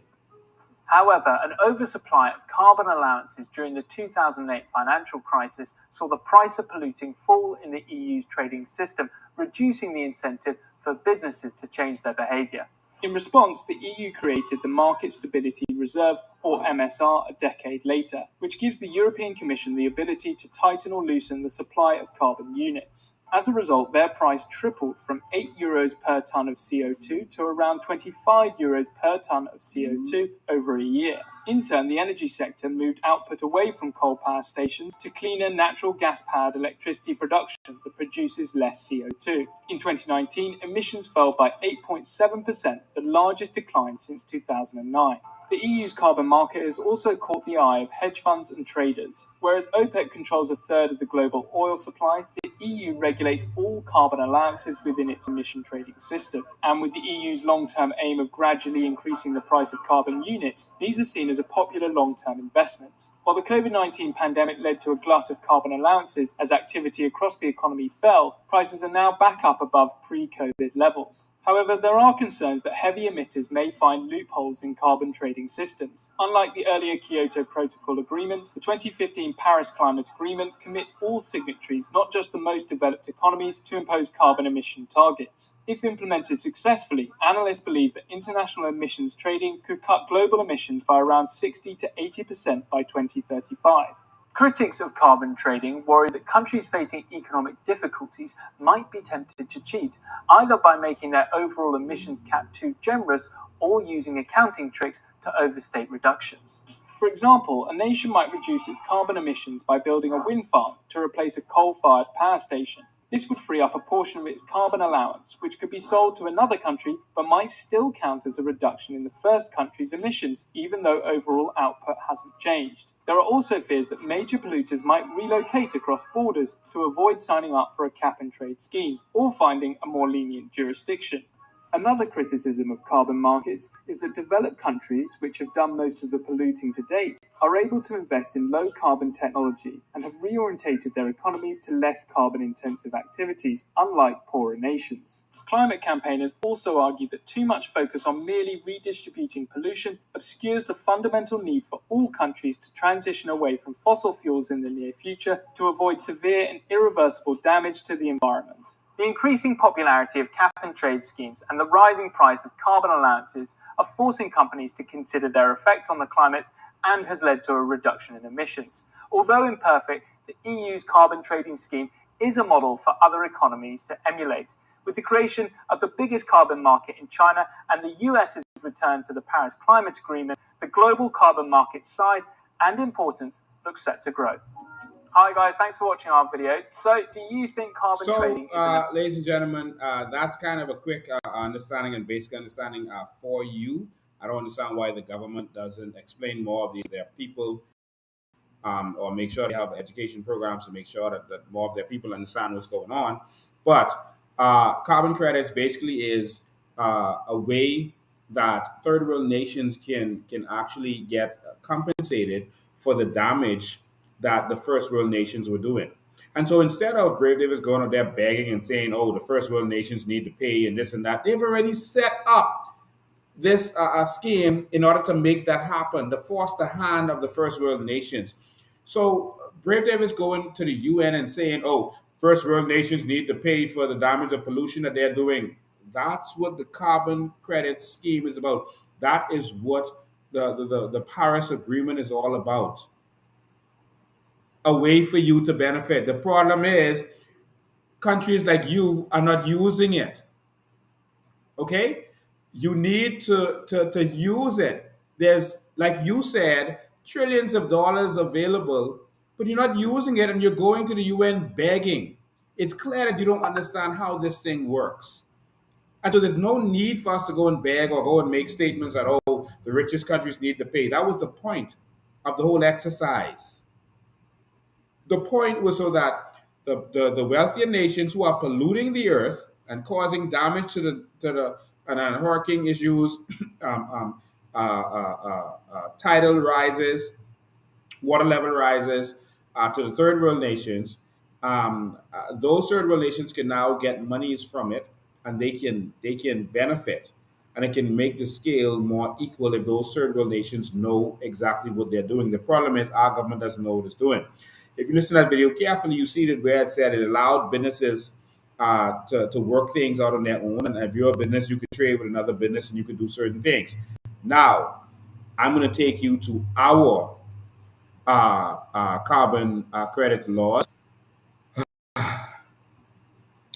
that Brave Davis has just enacted for you, the Bahamian people, in order to make sure that you cannot and will not benefit from what has been arranged to make sure that third world nations benefit. All right, so let me see. Pull this up for you. Okay. So I'm going to pull up this agreement for you. I want you to see this. I have the act. The act is right here in my hands. And it's called the Climate Change and Carbon Market Initiatives Bill. So it's a long bill. I want you to see this. You know, I always come with documents. I'm just talk. And so I want you to see this bill. This bill is absolute garbage. It's criminal. It makes no sense. It is not in the spirit of what carbon credits was created for.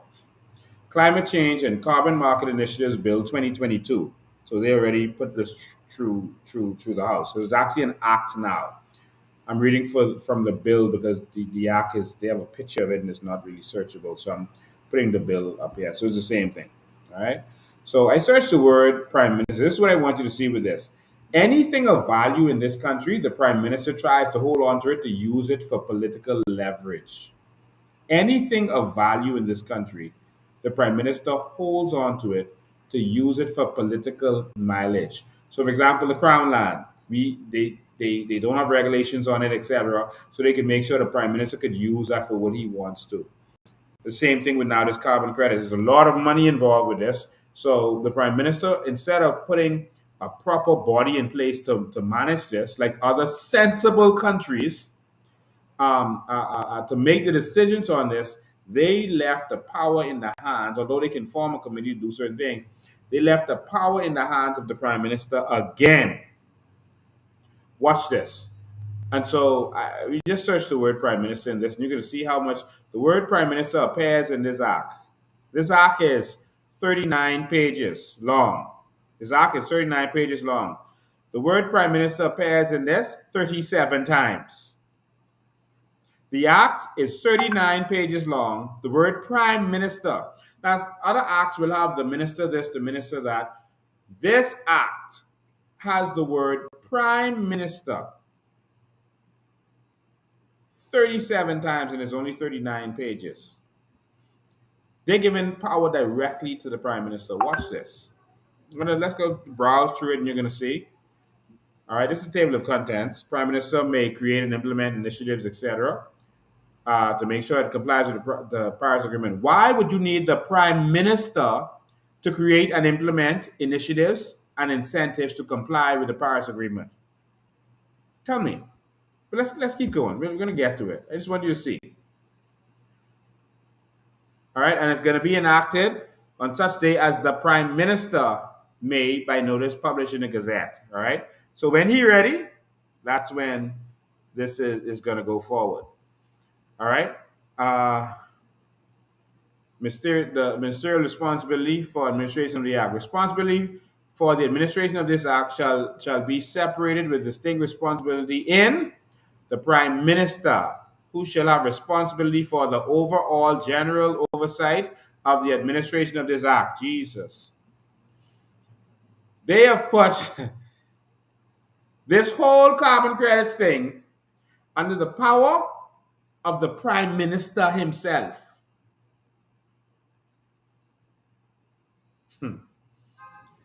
Jesus.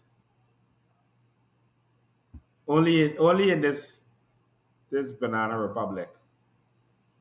Appointment and functions of advisory council. The Prime Minister to appoint advisory council. Wow. Let's keep searching the word Prime Minister. The advisory council, they make recommendations to the Prime Minister and then he make the decision. Only in this banana republic. Let's keep going. The minister, and they mean the Prime Minister, the minister may make regulations to further the fundamental principles governing trade in carbon markets. See there, the Prime Minister may make regulations in furtherance of the fundamental principles governing trade in carbon markets as agreed under the UNFCCC. So the Prime Minister can make regulations. So he can just go and make whatever regulation he wants as raise the carbon credit. The Prime Minister.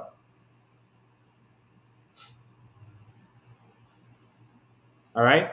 Domestic mitigation measures, adaptation plan, and other obligations of the Bahamas under the Paris Agreement. The Paris Agreement, articles so and so, Paris Agreement, the Prime Minister shall cause. So the Prime Minister will do this. So this is according to them, $33 trillion industry. But they making sure the Prime Minister is king of this and he have all oversight of this and he run things. Wait, there's more. The Prime Minister may direct in writing the appropriate ministers to cause be carried out any of the matters specific to whatever. All right, let's keep going. Creation and implementation of initiatives to reduce emissions. All right, Prime Minister may create and implement initiatives to comply with the Paris Agreement. Why does the Prime Minister have to do this? Bahamas, are y'all awake? Are y'all seeing that there's big money involved? And instead of having independent oversight committee dealing with this like other countries do, you have the Prime Minister says that he can say everything to do with this and he can do whatever he wants. Let's keep going because I'm going to show you how demonic this is. All right? Let's keep going. Let's skip over that one. I want you all to see the general rules that to these things. So the Prime Minister could deal with general rules, etc. All right? Options for participating in the carbon credit market. All right? This is where I wanted you to get. Options for participating in the carbon credit market. So this is how one can participate in the carbon credit market. While you saw that video, and they talked about how businesses were allowed to do their thing and they were allowed to interact and do whatever they wanted to do, because it's an open market system, a free market reality. In the Bahamas, only the Prime Minister could say who could trade carbon credits, and it's only the government trading carbon credits with others. Bahamian businesses, Bahamian people are not allowed to get involved. Let me read this and show you. This is how evil and decrepit these people are. Options for participating in a program. There shall be 3 options for participating in an initiative authorizing trade in carbon credits pursuant to Section 29(1)(b). Namely, participation, A, as a result of general or multilateral trading agreement, that's A. B, as a result of trading with a private entity. And C, in a voluntary carbon market. The Prime Minister may make regulations to govern the participation in an initiative by any means provided for under Section 1. So, they break them down and that help you understand them. Section 23, bilateral or multilateral trading or with other countries. It says the Prime Minister may enter into a bilateral or multilateral agreement with another approved country to trade carbon for emission reductions and removals, hereinafter called internationally transferred mitigation outcomes. So the Prime Minister may enter into bilateral or multilateral agreement. I don't like how it's worded because this sounds like he going in that agreement. This sounds like this personal to him. This sounds like it's his thing because this doesn't say he may do this on behalf of the country.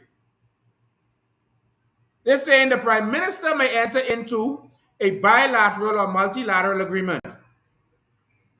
So this brave thing then, this ain't for the country. So brave could enter into this. Because this ain't saying yet. But you can't enter this. Let's keep reading. Trading with private party entities. The Prime Minister may, with the approval of the Cabinet, enter into an agreement with a private entity to offset carbon emissions. What? So we can't enter into agreement with a private entity like every other country, but the Prime Minister could enter in there. Next, it says voluntary trading. The Prime Minister may, with the approval of the Cabinet, enter into any agreement to trade in a carbon market established or overseen by an internationally recognized entity, approved by a recognized, credible international body. Jesus. Bahamas, oh my God. Sometimes I wonder if this is a real nation. That people would just sit down and really accept that. Is it only me that sees something wrong with what I just read there? Is it only me? Now I see why when they asked, and I wish y'all could pull up the video, but I know we don't have it. I sure y'all saw the video. This is how he worded it when he was speaking about it. He said, myself, I'm not waiting for the international community. I am looking at ways and means to see how I can help myself. And what I have come to realize from the scientific studies that have been made known to me, that the Bahamas has one of the biggest carbon sinks in the world, spread over 100,000 square miles. So why don't I identify my carbon assets and trade them?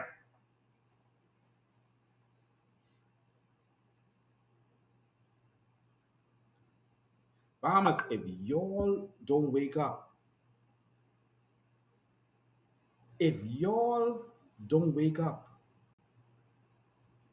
not only did they put that in the ark, and y'all let them put that in the ark, that the government, I think that's what they mean when they said the Prime Minister can, but he thinks it's talking about him apparently,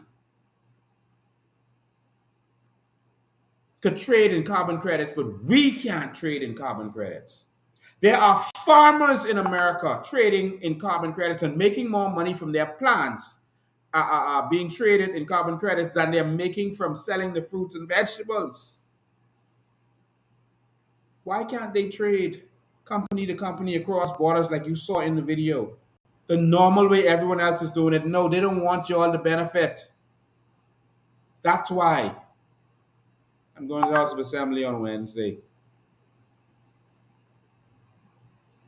Let me read this to you again. I read you the act. And you see how everything is the prime minister this, the prime minister that. That's how Brave tell them write it. And look at this is what his speech was. They had the video, they was interviewing him. I should have played the video for y'all. All right? It says, myself. That's how he started. Myself. I don't understand if that's really English there. Myself, I'm not waiting for the international community. I'm looking at ways and means to see how we start over. Myself, I'm not waiting. He had to use the first person twice. I don't even know if myself, I'm not waiting for the international community. I am looking for ways and means to see how I can help myself.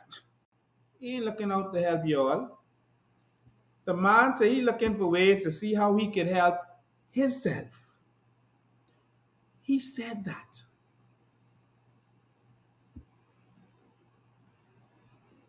He said how I can help myself. And what I have come to realize from the scientific studies that have been made known to me, that the Bahamas has one of the biggest carbon sinks in the world, spread over 100,000 square miles. So why don't I identify the carbon assets and trade them? Because he has put into law that he controls the $33 trillion carbon market that could make every single Bahamian a millionaire.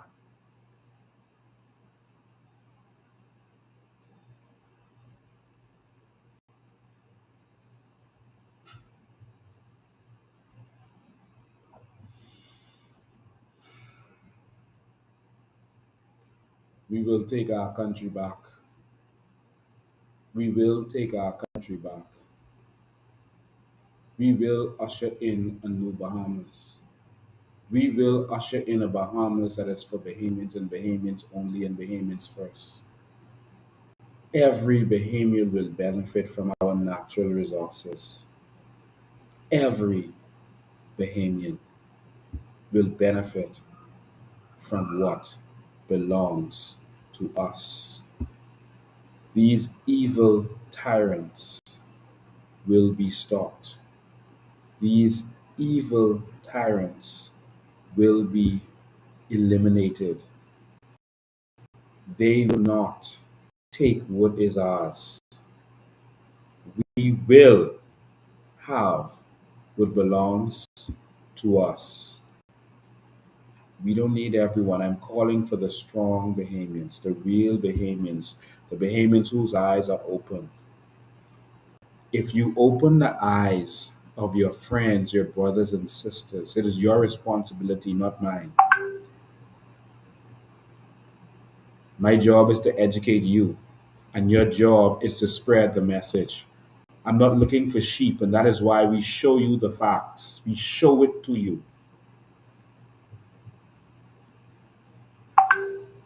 We're looking for lions, and we're looking for lions to recruit more lions. It says the Prime Minister may, the Prime Minister may, the Prime Minister may, the Prime Minister may. I'm not even half through all the times they reference the Prime Minister in this document. Not even half through. The Prime Minister this. Bilateral multi-trading with other countries. Oh my God. The Prime Minister may. The man take carbon. I went and educate the man about carbon credits, and he take it for himself. Yep. That's what he did. I educated the man about carbon credits to benefit the Bahamian people, and he took it for himself. Tomorrow I'm going to put this on our website so you can read through it yourself. But next I want to show you another extremely demonic document. This document is called the Sovereign Wealth Fund Act. So around 2014, some persons started campaigning for a sovereign wealth fund in the Bahamas. You would know that John Pinder and others, Ranford Patterson. John Pinder was the head of the Public Service Union. Ranford Patterson was the head of the Christian Council. You had the head of the Police Staff Association. He was also a signatory to this document. They started really lobbying for a sovereign wealth fund, and so the prime minister, and they told the prime minister that, listen, every household in this country can get $100,000. They gave the prime minister at the time, Perry Christie, a document letting them know that, let them know what they found, and that's just from the Raganite. They wasn't even talking carbon credits yet. They didn't know about it, and they told them everyone can get $100,000, every household.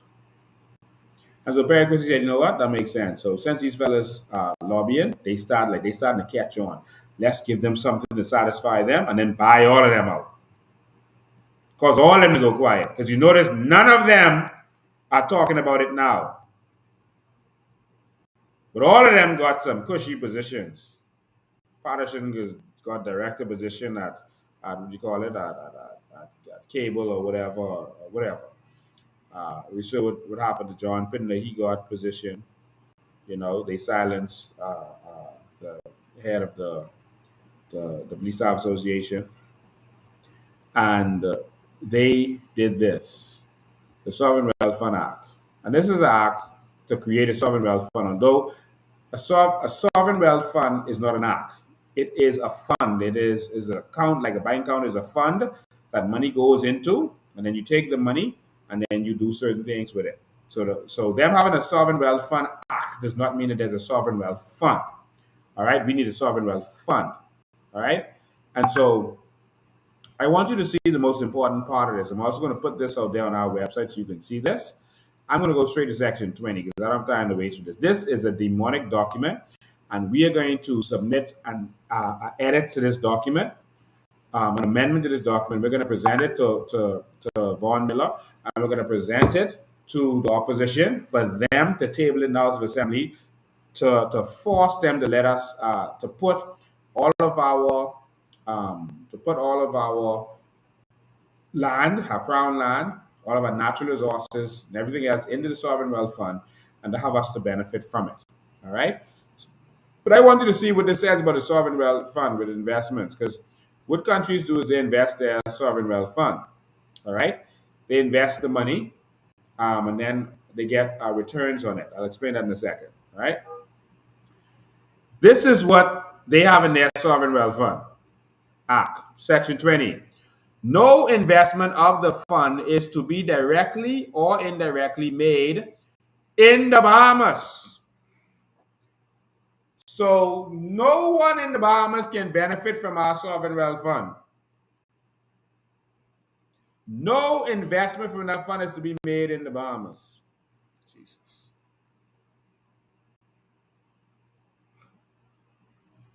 This is in black and white.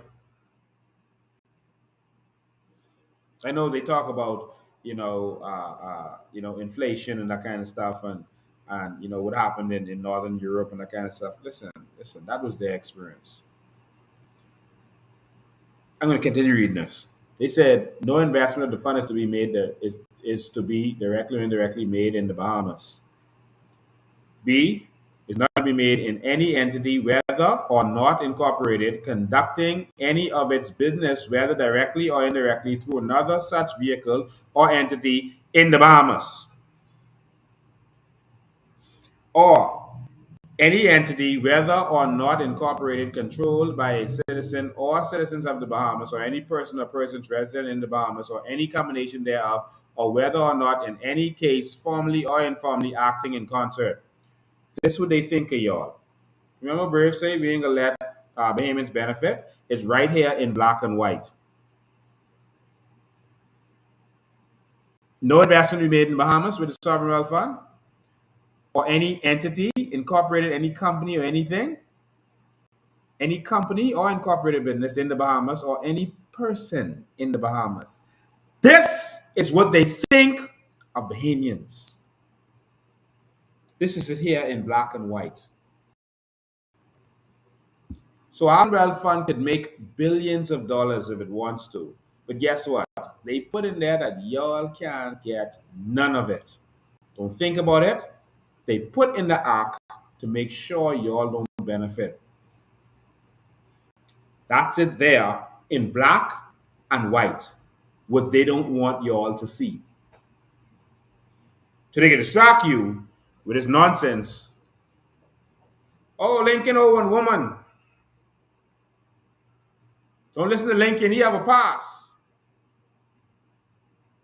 Listen to us while we juke you and rape you and rob you and take everything that y'all own.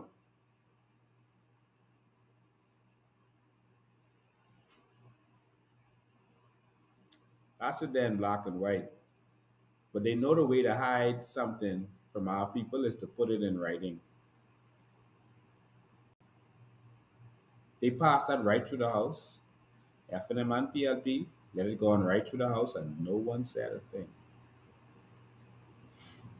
FNM and PLP let them pass this nonsense carbon credits bill where the Prime Minister gets everything.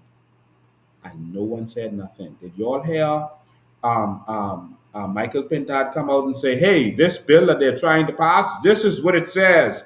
They are wrong. This should not happen. Let's compare it to Norway. Let's compare it to other countries. It's wrong. The Sovereign Wealth Fund of Norway invests in oil in Norway. They have an oil company called Equinox. It was called Statoil before. Their sovereign wealth fund is worth over $1 trillion now. Yes, Equinox, it caused all the damage in Grand Bahama. They invest in their people. They empower their people. Dubai, they invest in Dubai. They're building buildings and skyscrapers, etc. in Dubai. Our government put it in writing.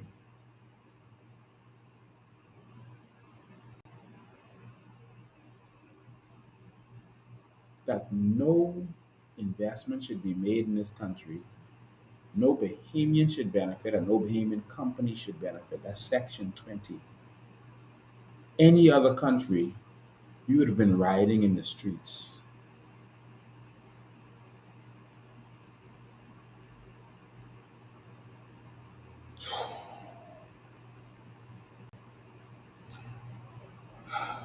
Ladies and gentlemen, I'm going to open the phone lines at this time. I'm going to open the phone lines, and y'all can tell me what y'all think. I know we discussed a lot today, and I'm invested in Bahamians because I really believe in y'all. I really believe that if we open the eyes of the Bahamian people, they're going to insist for better, that they're going to want better. I believe in y'all. And so many people are saying they believe in me, but I'm doing this because I believe in y'all. That's the only reason I'm here. That's the only reason I'm still here. I could have been gone.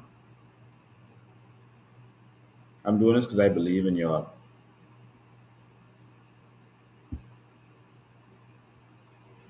I give this one more shot. Bahamians ain't serious. Bahamians ain't ready. If you didn't work hard enough to get your brother and sister, etc., on board,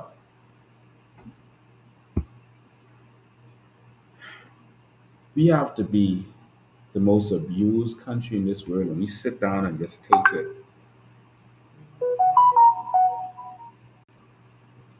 We talking about marital rape. We need to worry about governmental rape. We getting raped, robbed, and destroyed every single day. Y'all call me and talk to me, please. Because somehow Pintard them want to run again after letting those bills go through the House. After letting that carbon credit bill go to the House, where the Prime Minister run things, and now he's saying I, my, me, myself. It's my things. The number is right there, 803-5995, 803-5995, 803-5995.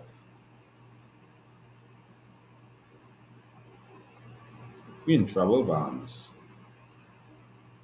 We in trouble.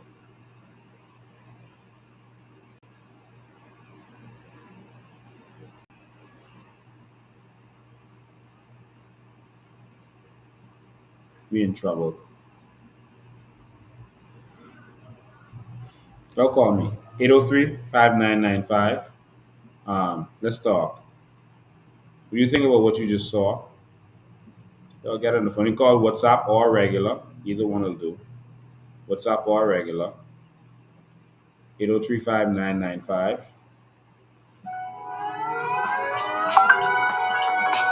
We are going to go to the phone lines. Good afternoon. Welcome.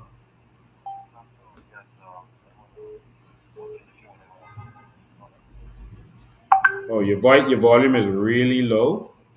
Your volume is. Hold on. Let's try that again. Go ahead. Yes, good afternoon. Yes, now we can hear Good you. evening. You can hear me now? Yes. Yes. I was watching the show and I was just wanted to make comment. Go ahead, man. I just want to let him know that I am the card carrying PLC.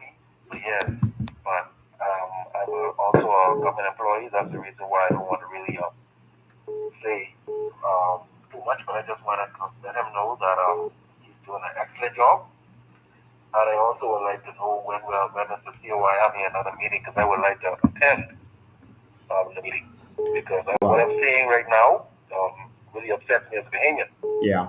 All right? Yeah. It upsets me as a Bahamian. I hope that I see that Bahamians are reactive. They're not proactive at all. They're very reactive. And I'm a person that I don't agree with things like that. I believe in putting a stop to things before it becomes a problem and fester. Yeah. Okay? I agree with you 100%. He said he's a card carrying PLP, but he doesn't like what he's seeing in this country. The COI is going to, moving forward, we're going to start having meetings, monthly meetings. And so we're going to inform you when those are going to be. And so it's going to start in October. And so we're going to start having monthly meetings. And that's where I'm going to be revealing a lot of these stuff that you're seeing. And so we want persons to come out, educate yourself, bring your family out, let them ask questions, let them feel us and touch us, meet us. We're going to have regular monthly meetings. Every single month, we're going to have meetings. All right? So let's go back to the phone lines. Okay. All right. Thank you, man. Thank you. Oops. Okay, we lost a call. Hello, are you there? Good evening, Lincoln. Good evening. How are you? I am, well, I won't say I'm wonderful, but the best, I guess. You make the best out of every situation. Yeah. So, Lincoln, I'm calling from Abaco. We have some issues that need to be addressed and addressed now. Yes. A few weeks ago, a taxi driver that is known to myself would have come to the clinic with complaints, and she actually died on the outside of the clinic. And after she died, they then brought her body inside. Wow. Because I didn't get all of the details surrounding that story, I didn't say anything about it. Because number one, the family is very near and dear to me. I am right now at the Marsh Harbor Clinic. I came because my son was having massive pains in his stomach, so we brought him here to be checked out, just to make sure that if we have to fly him out or whatever it is that we have to do, we'll make whatever preparations to get him off the island. Right. Only to find another lady that is known to me. She would have had a stroke in 2016, had another stroke July of this year. She's here at the clinic because she's having massive headaches, dizziness, shortness of breath, and her pressure is low. Has been here for over an hour. What? And sitting on the outside, they checked her vitals, but told her family to take her home and come back in the morning. And only because her sister is very adamant, they then decided they would call the doctor. The doctor that is on call would have taken some hour plus to get here. That is not proper care. The lives of Abaconians matter. The lives of Bahamians should matter. Yes. Dr. Darble and our Minister Darble, they need to get the proper things in Abaco and follow protocol as far as it comes to people's lives. I am sick and tired of the fact that, guess what? You can bring your family members here to the clinic, but you can't go inside with them. We can lift mandates for everything, for people to party, for people to go everywhere. Everywhere else is accessible except health. So if something happens to your family member, they die alone, or they're in their pain and their agony alone. No one's inside to make sure that, you know what, you guys, because I don't care what anybody say, no one is going to be as attentive to my family member as I am. So, and I'm sick and tired of seeing persons. This hospital is not even outfitted. It's designed to be a hospital, but it's still operating as a clinic. Persons in Abaco have to spend some $7,000 just to be airlifted off the island. I'm talking about minimal things. Minimal things. You come here with a headache, they tell you you have to go to Nassau. Wow. It is ridiculous. It is beyond ridiculous, but yet our government can fly up and down, taking care, wanting to take care of the concerned countries, while you all have not dealt with the needs and the concerns of Bahamians. Wow. For far too long, we've sat by too quietly. I see where Bahamians are now becoming outraged, but everybody needs to wake up. Yeah. Today is hard. Tomorrow could be your family member. Wow. Wow. And I just thought I would draw some light to that. And I want to thank you for taking my call. Listen, man, I thank you for making that call and letting us know what's going on. And of course, all of the government officials watch this live. And so, of course, we're going to get some action down there. We need it. Abaco needs so much, man. It needs so much. But we need the people of Abaco to stand up now and vote in a way that they can get the change. Because it's not going to come from where it's been coming from. Okay. Thank you so much. We appreciate it. All right. Going to go to the next caller. Good afternoon. Welcome. You're live. Good night, Mr. Ben. How are you? I am alive. How are you doing? This is Mona Lisa Smith. Hi, Mona Lisa Smith. Okay, what I wanted to say, I want to piggyback on what the young lady was talking about in Abaco. It's unfortunate, but that is happening right here in our local hospital. Wow. And the crisis today actually made 2 weeks since I saw my mom alive. I said when I put it to rest, I'm going to go ahead and say exactly what has been happening. You know, my mom was verbally abused on one of those particular wards. Oh, wow. And my mom, since she was aware of it, and since I told someone about it, one particular nurse consistently continued to verbally abuse her by saying, yeah, you told your daughter that we verbally abusing you, but yet still we have to come and change you. When it was time for her to, because of course she's 79, she had a fall in November. When it's time for them to move her leg, they would tell her she have to turn, and sometimes it was difficult. They would lift her leg and just throw it. That was the experience that she was having. And so when she called me and told me to take her out of there on September 8th, I went and I got my mother. And thank God I did. Because that weekend was the last weekend we actually saw her live. She probably had an idea that was going to be her last weekend. But I was furious because I refused. I said I was not going to allow my mom to die alone. And I would tell every Bahamian, if your loved one called y'all go get them. Yeah. My mom had 2 cell phones while she was admitted. So one could get, the other one would work. And then even sometimes they would have the table so high and they'll push her by so she couldn't even get to the second cell phone sometimes. Wow. So all sorts of things they were doing in that ward. One day she lay down on one particular side because the nurses that was on, they were not the friendliest. And when I went in there at 6 o'clock, she said, thank God you reached so you could lift me up. Mm-hmm. And that's the type of person my mother was. when they didn't want to be bothered, she stayed on one side all day. And this is how your loved ones get bad sores. Just so she wouldn't have to be bothered. But there's two particular nurses she always talk about. She always said she would always give them their blessings and stuff so that their children and their grandchildren can be blessed. And if Bahamians don't stand up to this disgusting, corrupt leadership, Bahamians, y'all see that document? With $33 trillion, that means 30 plus years, his children will be benefiting. Yeah. If only the brave Davis administration controls that. So y'all better wake up. Wow. And that's all I have to say for tonight. Wow. Thank you, man. We appreciate your call. We appreciate your call. $33 trillion with a T. Yes. $1 trillion. Trillion. Thank you for your call. We appreciate it. All right. I'm going to play that for you quickly. I know the next call is going to come in while I'm playing this, but listen. Mr. Deputy, we will see that, for example,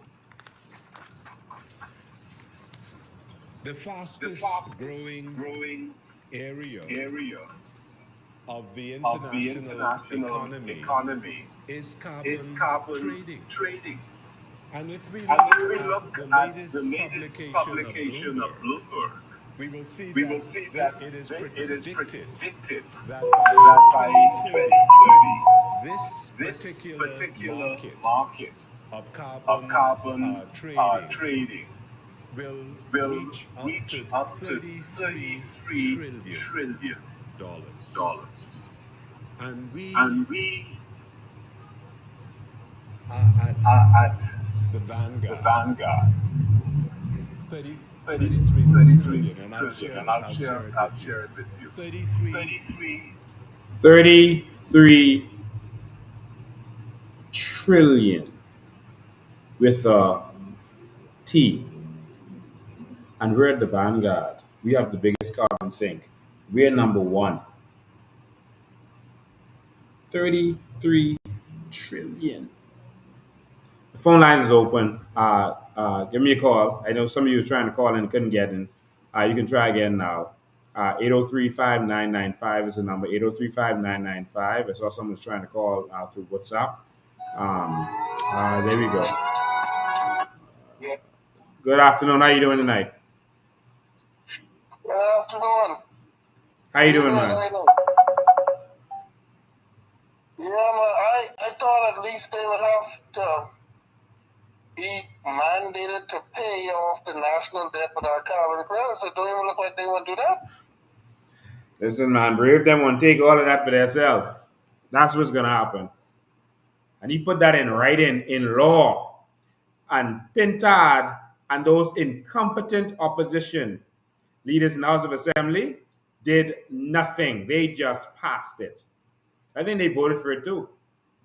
No, but there's got to be something wrong with this. Got to be something that, I mean, how are you going to have a national debt? The people in front page news telling you they want to pay off the national debt with this carbon credits, but you say no, you're going to do something else? And that was what? How is this possible? My brother, we got to stand up. We're going to need leadership. More persons going to have to take risks with us and put themselves in the forefront. We got to make this happen. We need leaders on every island. You can see that we're stretched thin. We need leaders. We got to stand up as Bahamians. We got to spread the word. Talk about this all the time. Forget about talking about basketball and football and those kind of things. We got to talk about how every Bahamian can be wealthy, how we can take this country back and we can change this. That's what we got to do. I'll take another call. Thank you for calling, man. Okay. All right. Phone is ringing off the... Okay, here we go. Good afternoon. You're live. Hi, good night, Mr. Lincoln Day, and good night, Bahamas. Good night. Lincoln, the government has an opportunity right now to use this natural resource for the benefit of all people, including our nation. What they're trying to do right now is obvious. And like you said, the S&M government is not opposed to it because guess what? Whenever they get in, they will be sitting in the same seat as beneficiaries and not the people. Okay, we don't want what happened with our Aragonite, our crown land, to now happen with the future generation that is about to come. We have the opportunity right now as citizens in this country, with the education we have, with the information we have been afforded, to stand up against this and to put something in place where our children and their children can benefit besides the cronies and their families, friends, and lovers. We have the power. We have the power to make our generation coming up great. And not only the generation to come, but our entire country. We must stand up against this. Yes, we will. And the question is, will Bahamians rise up? Will they educate and inform their fellow Bahamians? Will they teach their children? You know, PLP won because Grammy used to tell you, listen, you go vote PLP or you get out of my house. They couldn't tell you why you must vote PLP. They couldn't tell you why. Just I as a PLP, you just be PLP. Well, I just want to encourage the Bahamians, our people. We have to now take a bold stand for our children. We cannot allow those old tools of discrimination and the tools they use to keep us at bay. We have to stand up and stand in the front of our children to come. We cannot be afraid. We cannot be afraid. They are depending on us. Yes. Thank you for your call. We appreciate it. Thank you. God bless. The fact that they are going to spend $40 million on a prison while PMH is in the state is in shows you the mentality of these clowns. They do not need to be running this country. We get to this WhatsApp call. Good afternoon. How you doing? Hello? Yes, you're live. Yeah, calling from Freeport. Thank you. Welcome. Yeah, hey, Lincoln. Yes. Yeah, in reference to the country becoming a republic, I think we need to start educating the people on that now, because you have a lot of people who don't even understand what the definition of the country becoming a republic means. And before they try to rush and do a referendum where people do not understand what's going on, we got to educate them, and it has to start, because 6 months, 3 months ain't gonna work in terms of trying to get some of these stubborn people to understand what the benefits are and what the privileges of being a republic is.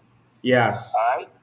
Yes, well, definitely. We're going to be having more. We're going to be having once a month. We're going to be having meetings where we're going to be educating the Bahamian public.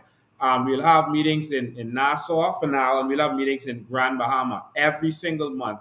And so at these meetings, we're going to be able to educate people on these different things. We don't, like you're right, we don't want them to do the wrong republic. There's different types of republics. We don't want a republic like what Barbados have. We want a republic like they have in America, for example. In America, yes. All right, where we're voting for our judges. So you don't have crooked judges going in there who are appointed by the prime minister to do whatever they say. Or if you have some activists you need to attack, you just attack that activist and make whatever decision you want to make. So we want people to vote for our judges. We want people to vote for the commissioner of police, not putting a political puppet or crony in that seat who's just going to do their bidding. We want to vote for all high offices in this country, including the Senate. This is the kind of changes that we want. If you go and look at on our website, we have a good plan for good governance on there. You can see the kind of things that we have planned to make this change, including island states where the islands will govern themselves. They have their own budget. Most of the money from those islands stay on those islands. So all of the information is right there. But we're going to be releasing Vision 2025. Make sure you're there this Tuesday at 8 o'clock, and we're going to have a panel discussion.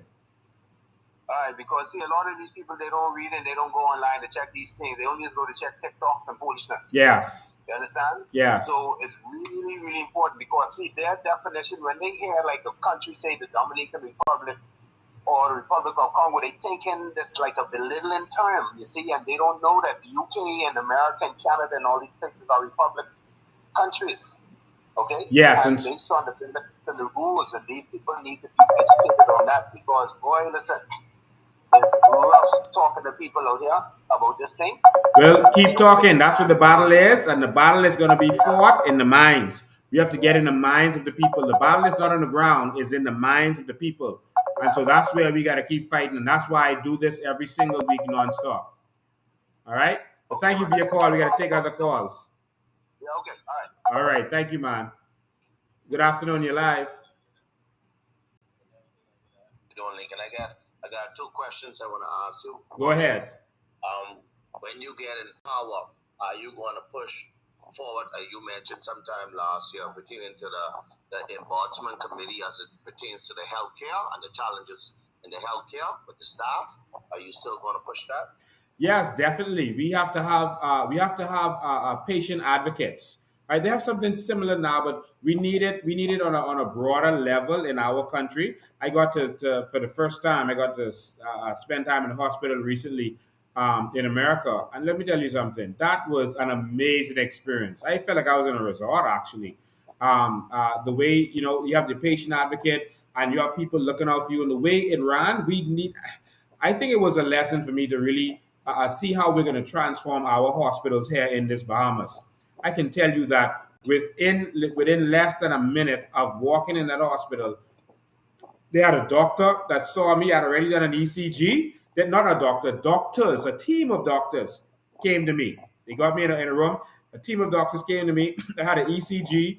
I had a CAT scan, an X-ray, all this stuff already, labs already taken in a matter of minutes. I'm not even exaggerating. In a matter of minutes.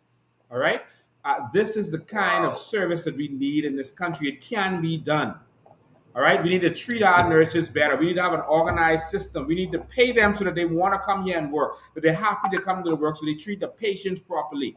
All right, we must have that. So we're gonna have an amazing health system, and it's gonna be free to all Bahamians. Look out for Vision 2025 on Tuesday 8 o'clock, and you're gonna see how we're gonna make all this free. All the numbers, everything is there. Well, my next question, I mean, that's also what you said, because we lose too much of our family members, our loved ones. Yes. They're terrified to go up there. They don't want to go up there. They're fearful. Yes. But my next question is, you mentioned something when you were talking about some of the stocks that overseas that most politicians, Brent similar to those, they hide in their financial systems over there.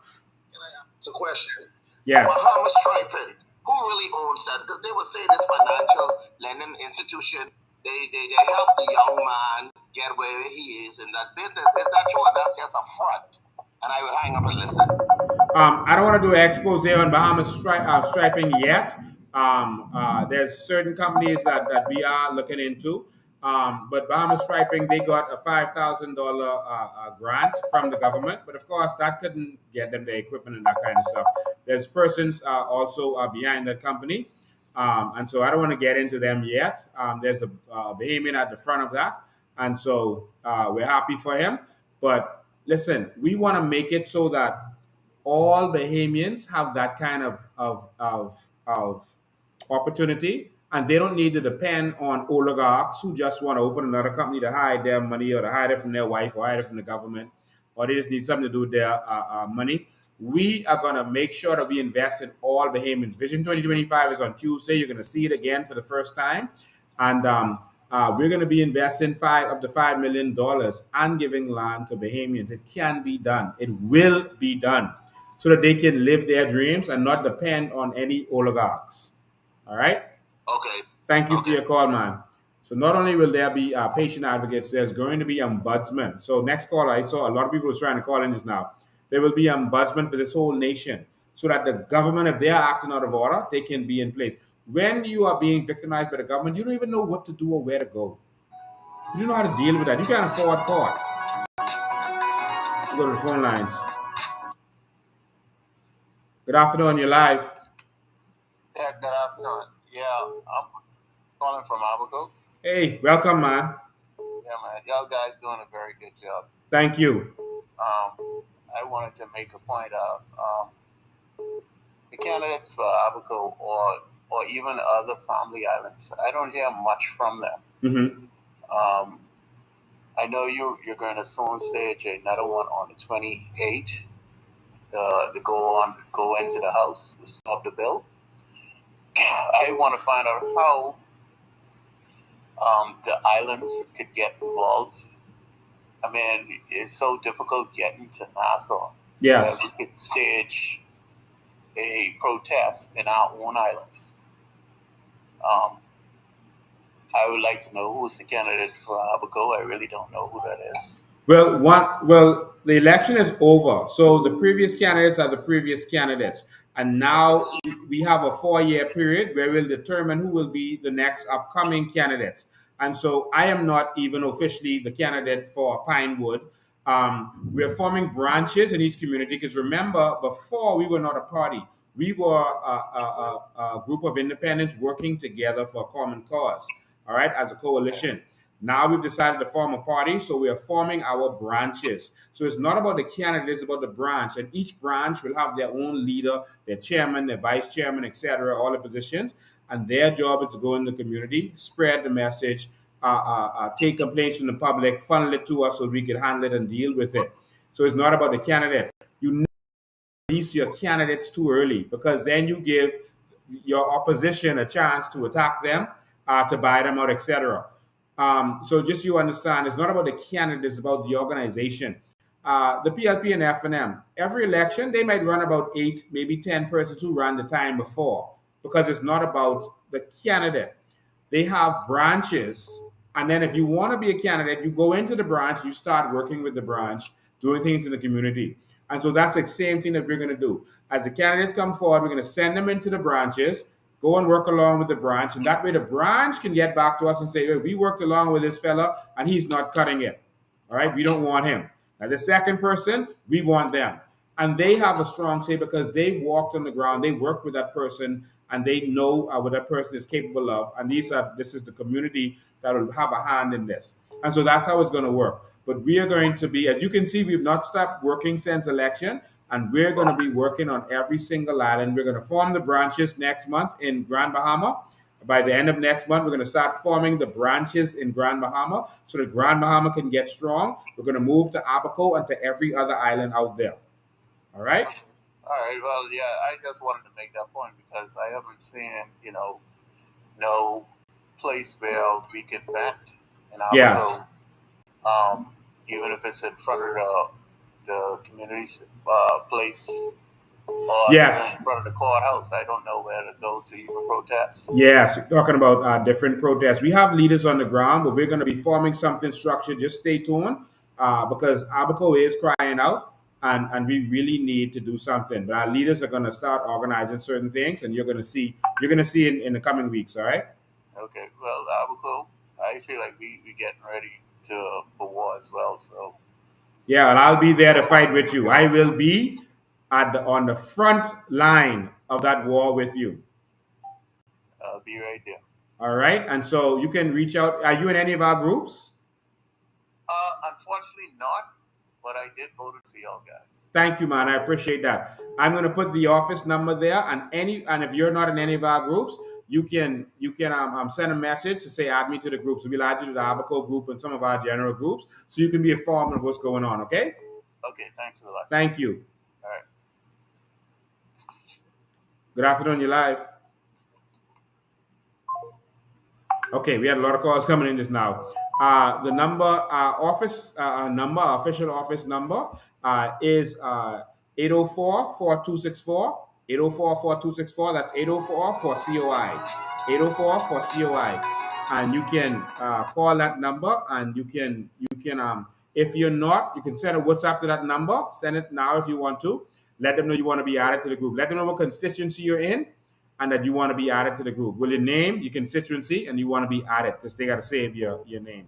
All right. So good afternoon. You're live. Hi, Megan. This is Floyd. How are you? I'm awesome. Okay, quick 2 things. One, you need to make an ongoing clarion call to men because men are not showing up in the market volumes. So they're overlooking us and the power and the impact and the leadership that men bring.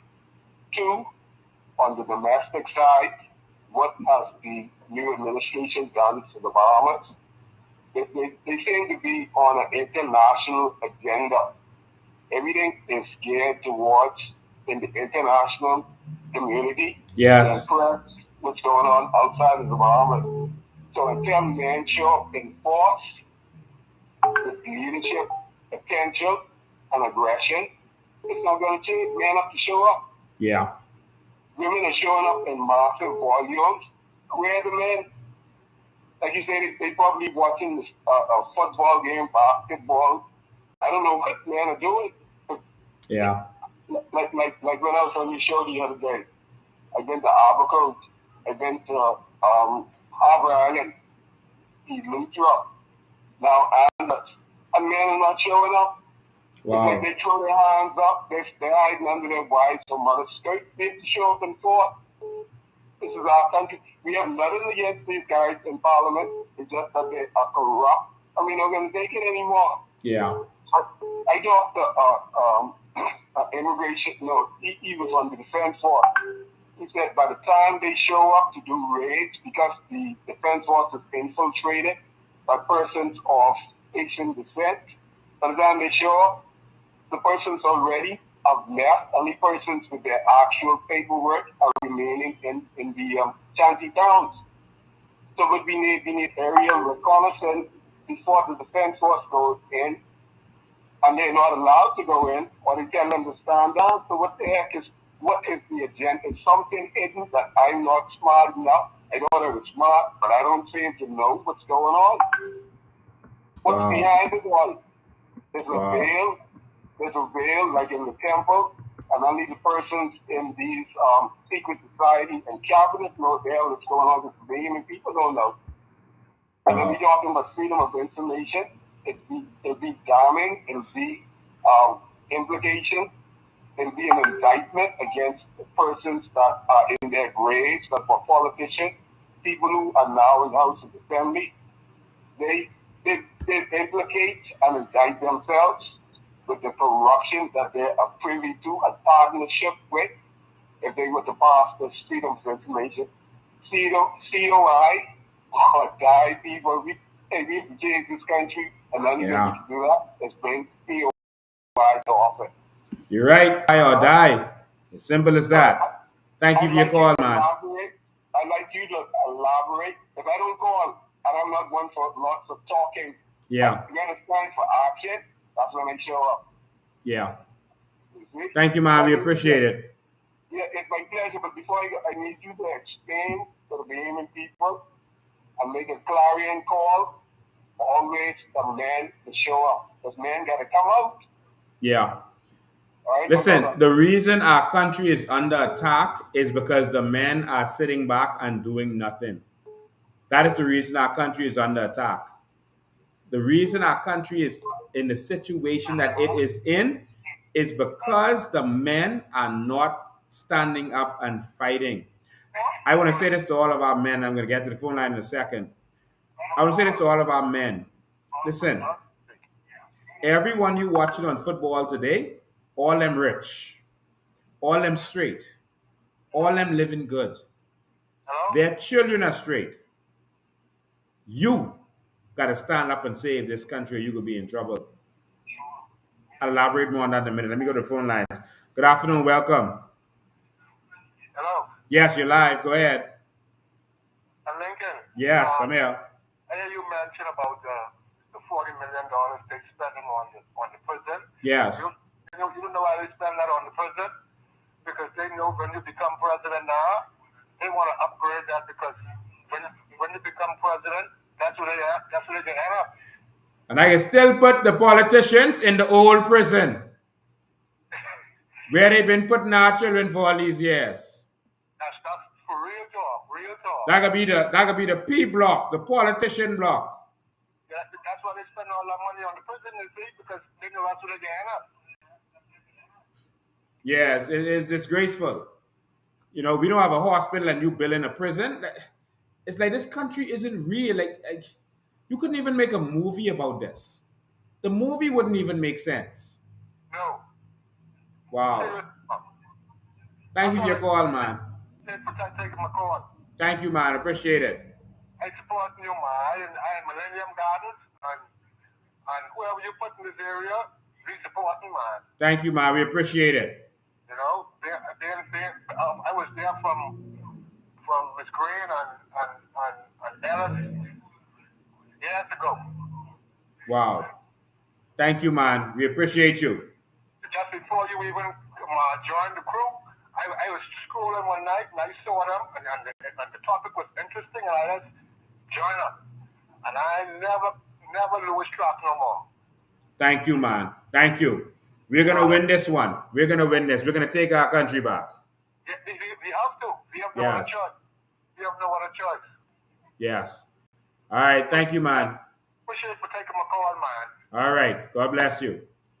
Same to you, bro. And so, like the previous caller said, we need our men to stand up. You see what's happening with that Haitian lady. And yes, we are going to do demolitions in that community. We are going to do demolitions in that community. Well, that's not community. That's our property. So while the government is busy attacking Bahamians, they wouldn't even help that woman who has crown land that was issued to her. And the Haitians are building their houses on it. And the government wouldn't say nothing about them. Wouldn't dare touch them. But they will send threats to Bahamians who are farming on the ground land. Yes, farming. I heard, some foolish person on the talk show on Guardian Radio saying, "Oh, they're building houses. They're not farming because they should have already had crops." Many of us have already reaped from our crops. I've already reaped a lot of onions. A lot of onions. Me, who didn't know anything about farming. I'm playing like I know about farming. I am a computer scientist. Okay? I have reaped onions. I have reaped lettuce off of my farm. I have reaped limes off of my farms and peppers off of my farm. All right? I've already eaten off of my farm. In case you didn't know. Also celery. Okay? 2 types of onions off of my farm. Bahamians want to farm and they want to eat. It's simple as that. And they're attacking Bahamians. While these fools wouldn't even give us a Freedom of Information Act, now they're talking about more bills. Ladies and gentlemen, join the WhatsApp group. That's the number there, 804-4264. That's the number. Just send a WhatsApp there. Yes, we are forming a strong militia. Some men have already contacted us, and we've already gotten in contact. If you want to be a part of that militia of Bahamian men who are standing up, serious Bahamian men and women, send a WhatsApp. Save our nation. That's all you say in the WhatsApp. Save our nation. We're going to get in contact with you. Save our nation. O-U-R. Not A-R-E. Because when we search, we can see you. Save our A-U-R. Nation. Once you text that to 803-5995, we're going to be getting in contact with you in short order. Just text us. Save our nation. We want strong men to stand up. Strong men to stand up because something is coming and we have to defend our country. Something is coming. And if we get to have an election soon, we can stop it. But if we have to wait 4 years for this election, there's going to be a war because they've already stood up. You saw that evil gentleman, Louis Georges. He made some statements on social media, and some of y'all aren't noticing what's going on all around you. He said the Bahamas is a very underpopulated place. That was the call for them to come. Fill up the Bahamas. Now they're going to our family islands. That was the call he made. And then he had another Facebook comment where he said that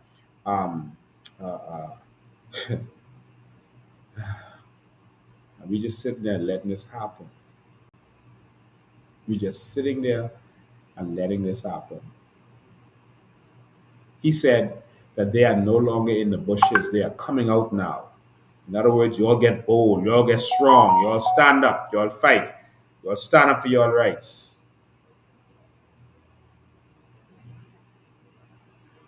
Ladies and gentlemen, we need change. I want to show you something. your children are not ready for the mentality that is to come. This is a woman in Abaco. A woman in Abaco was crying out for help. This is during Dorian. That's how they started looting and carrying on bad over there. She was crying out for help and none came. I am so disappointed in our defense force, and I don't know what trouble I'll get in for saying that, but I have to say that because they are looting terribly. They've already taken over one neighbor's house. They're coming by water. These people have guns. Okay, our defense force cannot handle this. We need help. I'm sorry, but we need help. This is a major catastrophe. My nephew's wife was saying that it is scary. They're throwing rocks at you. They're breaking your windows that aren't broken. The houses that are still intact, they're trying to take them over. They're looting everything. It's horrible, guys. It's horrible. At the time when this happened, the Minister of National Security came out and said that that is not true, that no looting, nothing was happening. Because it was just stuff on WhatsApp first, messages. Said no looting was happening in Abaco. And of course, this interview came out. And why are government officials lying? Like, he literally came out and lied and said that no looting was going on in Abaco. Instead of just saying, hey, we're going to get on it. Something is happening. Like, that doesn't make sense. Like, you will be shown a liar in short order, but you still telling this lie. Like, you're defending what's happening with the Haitians because I guess you don't want no one to touch the Haitians or say nothing about them because I can't get it. And then people started to send this. Down on there. The food store. To show they were looting. Break open. People serving themselves. They said that's happening. Just walking and serving themselves. People carrying tires, batteries. Telling you, bro, what's going on over here. I know. Oh, don't matter to me. Report to be mad. Be mad, get a report. And so that was the Haitians looting. And then the Minister of National Security at the time, Marvin Dames, just went quiet. It's like something is going on in the air.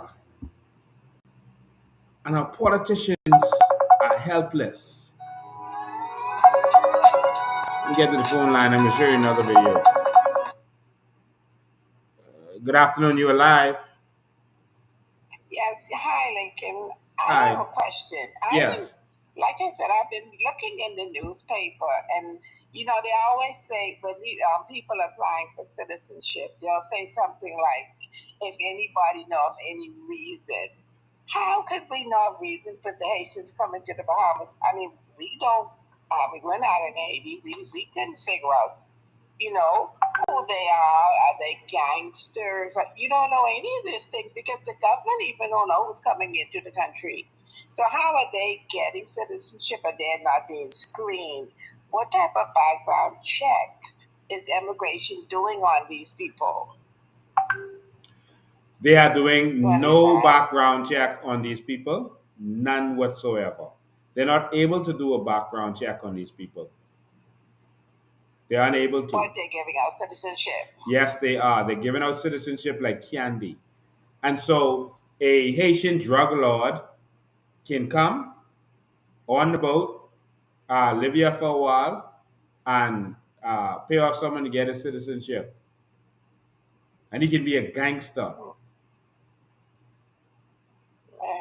And in short order, he can then run for prime minister of this country and become prime minister of this country. Lincoln, I can tell you, I saw some videos, not the ones that you've been showing, other videos down in Haiti. Those people are dangerous, brutal, cold-hearted people. They'll kill you in a hurry, I can tell you that. They will kill you in a hurry. I live from there. their mentality, I see it. I see what they do. They beat up and chop up their people in the streets like crazy. I lived there for 2 years. I saw it with my own 2 eyes. I saw it. I saw dead people being dragged in the streets. I saw people being burnt I saw tires burnt and buildings ramshacked. I saw this with my own eyes. It's not anything that anyone is telling me about. Jesus Christ. Well, I tell you, we got problems. We got major problems. We got to stand up and we got to educate our people.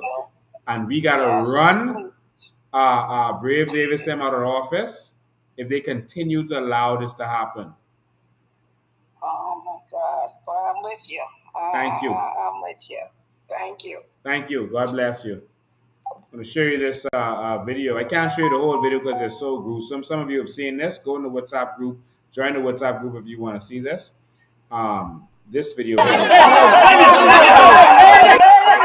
woman had a baby. They caught her with the baby. Look like she kidnapped the baby. To me, the woman looks to be having mental problems, but they just jumped and said, "Oh, she's a witch," and they just went crazy on this woman. We don't know if she had mental problems or what the situation was. She looked like she's kind of, but watch this.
I can't play the rest of that for obvious reasons. They beat her, they dragged her till she was naked. They threw big boulders on top of her, and then they lit her a fire and burned her up. Your children are not ready for this war that is to come. Why? Yes, the baby is alive. I say this because even think about this. That girl that was so courageous, that woman, that prophet of God. She's a prophet. And she stood up. She's of Haitian descent. Her parents are Haitian. She stood up and spoke out against what Haitians are doing in this country and what's happening in this country. They threatened her. And they've now silenced her. She shut up and she's not going to say anything else. That is what has been happening. So if that's happening now, when they don't really have the strength, what do you think is going to happen as they build their strength up? If the government isn't helping you, if your fellow Bahamians aren't helping you, and you on your own, they are more aggressive than Bahamians. Somebody says that's what Brave wants to happen to the Bahamian people. That's what the Bahamian people want to happen to themselves because they voted for Brave. After Brave made that, in any other country, if the prime minister of that country or the person who's running for prime minister or president had made the comment that Brave made, there is zero chance that person would have become president or prime minister of that country. Zero chance. Let me just say that I have always been a part of this community. And there's no accident I go asking all the because I always be and share with you. Because you are me and I am you. And I'll be here with you always. And those who knew me from the past and know me now, they always knew that I was there and always been there for you. I don't call you all are not Haitians, Bahamians. You are Bahamian and your origin is Haitian. Mine too, and many of us. You have to stay apart for now so we can be together later. Hey, long now.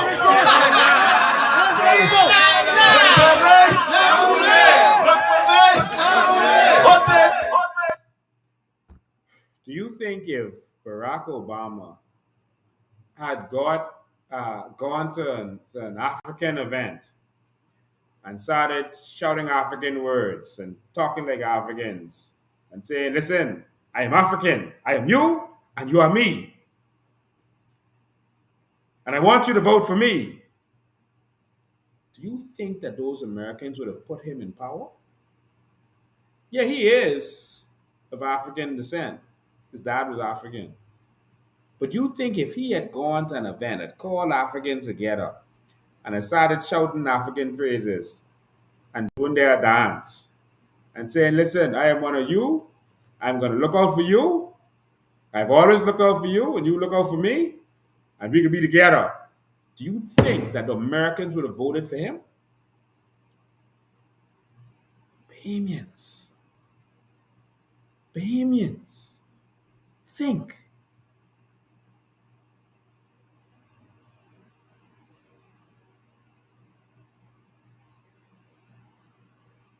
You will never see someone running for president of the United States talk about their background of being from the Caucasus Mountains of Russia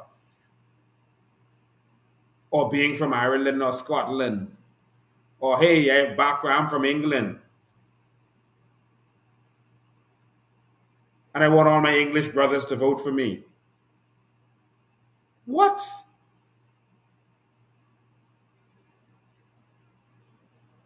Well, I'll say this as I begin to close.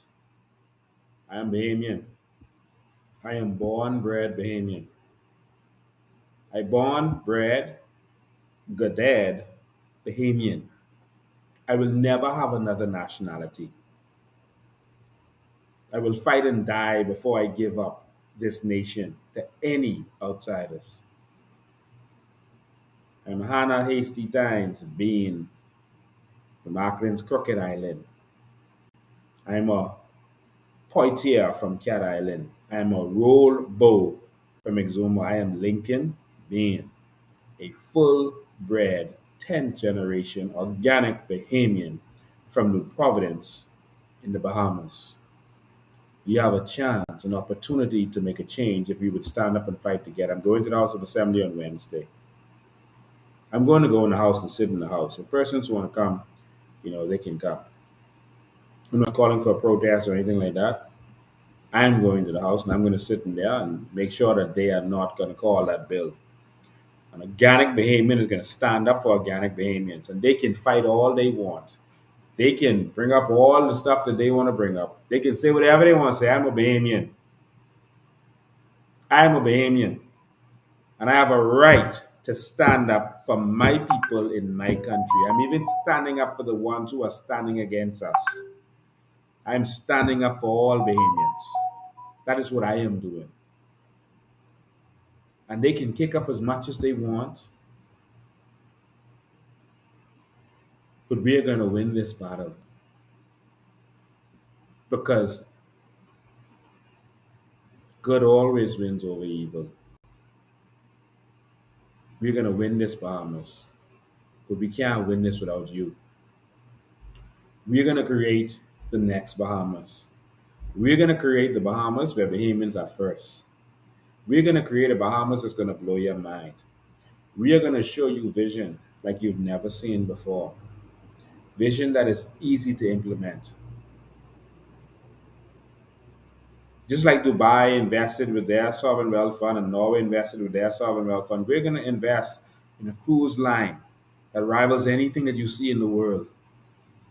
Cruise ships that go throughout the Bahamas. And we benefit from it. Cruise ships that cruise all throughout this Caribbean.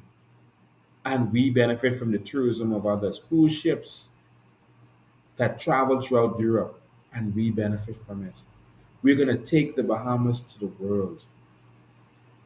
We're going to start presenting our vision to the Bahamian people again. I'm certainly going to take any more calls because I'm going to wrap up now. This video is too long. So people complain sometimes, oh, this video is long. I got to watch the whole thing. Yes, you do. That's how we're going to do this.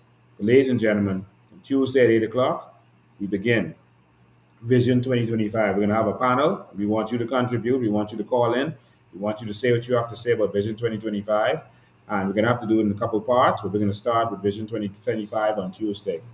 You're going to see the numbers. You're going to see how this is possible. You're going to see how they've been raping us and robbing us all this time. And if you want to go back and continue to the paradigm of having a plantation economy, where the foreigners come and get our land and natural resources, they get our money out of the banks and they build their dreams and we work for them folding sheets. If that continue to make sense for you, then you'll continue with that. Keep voting for vote for Brave and Pintad. So you can fold sheets. Vote to fold sheets. Vote to serve drinks. Or you can vote for a new Bahamas that is going to be the envy of this world. Ladies and gentlemen, I leave you all with a vision from Dubai and a prophecy from the prophet I know as Dr. Miles Monroe. I'm going to be out there on Wednesday. We're having a protest. Join me. Come out there. Be there from 9:30. I'm going to be there from 9:30. And I'm going in that house. I'm going to sit there, stay, table those bills. If they don't let me out, I'll stand outside and watch it. If they don't want to let me in, I'll stand outside and watch it on my phone. And the minute they say they can table them bills, it could be a problem. Wednesday, 9:30. All right? That's what I'm doing. So I ain't calling for no one else. But if people want to come, they can come. That's the House of Assembly. I hope you understand and you read between the lines. Ladies and gentlemen, change ain't coming. Change is here. Watch this. I don't know how you did this in 50 years. You look at history. Who does this? Show me anybody else that has done this in 50 years. I'm waiting. Show them to me. This wasn't done by money. Money doesn't produce visions. Visions produce money. You've had leadership over here that were visionaries, great visionaries, and their vision was more about the people than the money, because you can't accomplish this in 50 years without loving your people first, because the people are the ones that's benefiting from this. Look at your health care. Look at your road system. Look at your highway system. Look at your airports. Who does this in 50 years? But who benefits? You're going to care about those people. It's something to be learned about what's been done over here that could be duplicated in the world, because there's people with this much money. You just don't have people with this much love for their people.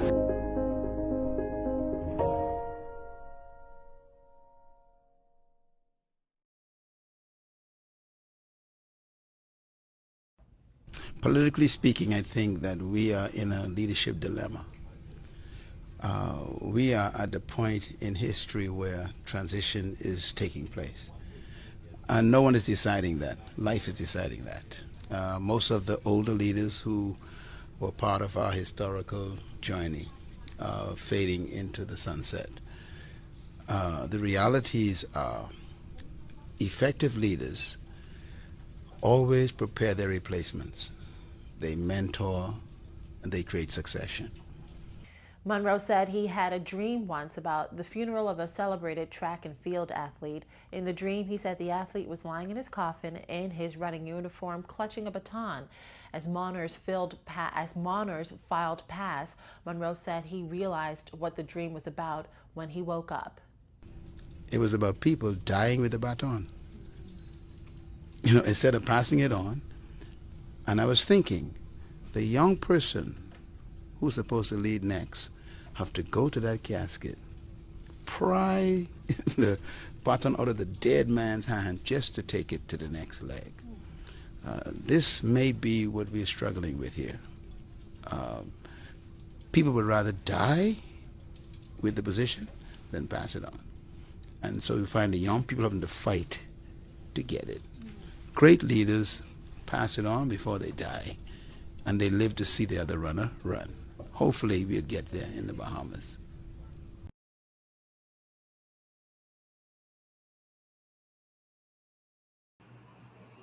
Ladies and gentlemen, I go to a better place. I go to a Bahamas that we can all know and love. We're leaving this Bahamas. There will be a new Bahamas. No, we won't call it the Republic of the Bahamas, even though it will be a republic.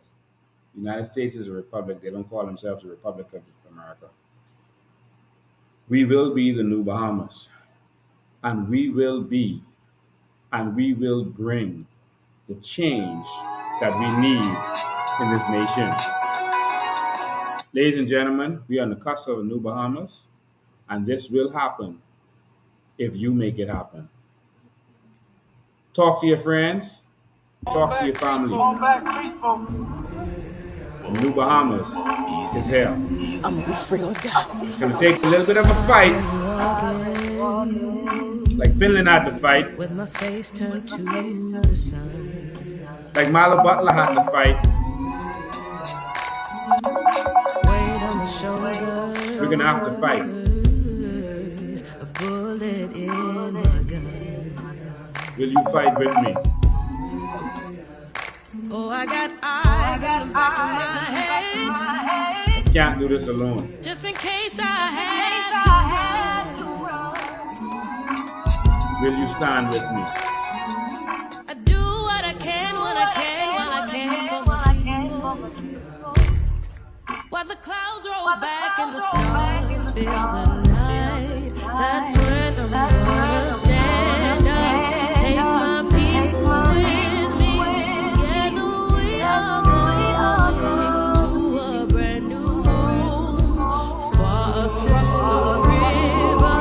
You hear freedom calling me to answer. Keep on keeping on, I can feel it in my bones. New Bahamas is called. Have made it 100 miles to freedom.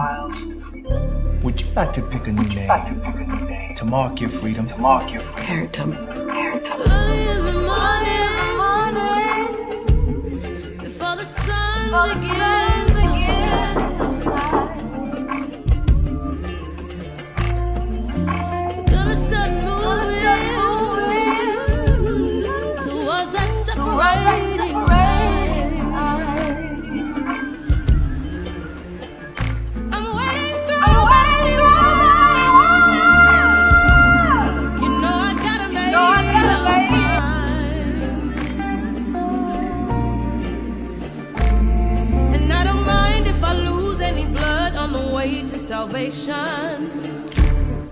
And I'll fight with the strength that I got until I die. So I'm gonna stand up, take my people with me. Together we are going to a brand new home, far across the river. You hear freedom calling me to answer. Gonna keep on keeping on. Harriet, welcome to the Underground Railroad. And I know what's around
I go to prepare a place for you. And it's not this Bahamas, it's a new Bahamas. It is a better Bahamas. Thank you for tuning in. See you on Tuesday at 8 p.m., where you will see the new Bahamas. The Vision 2025. The Vision for the new Bahamas. See you next time.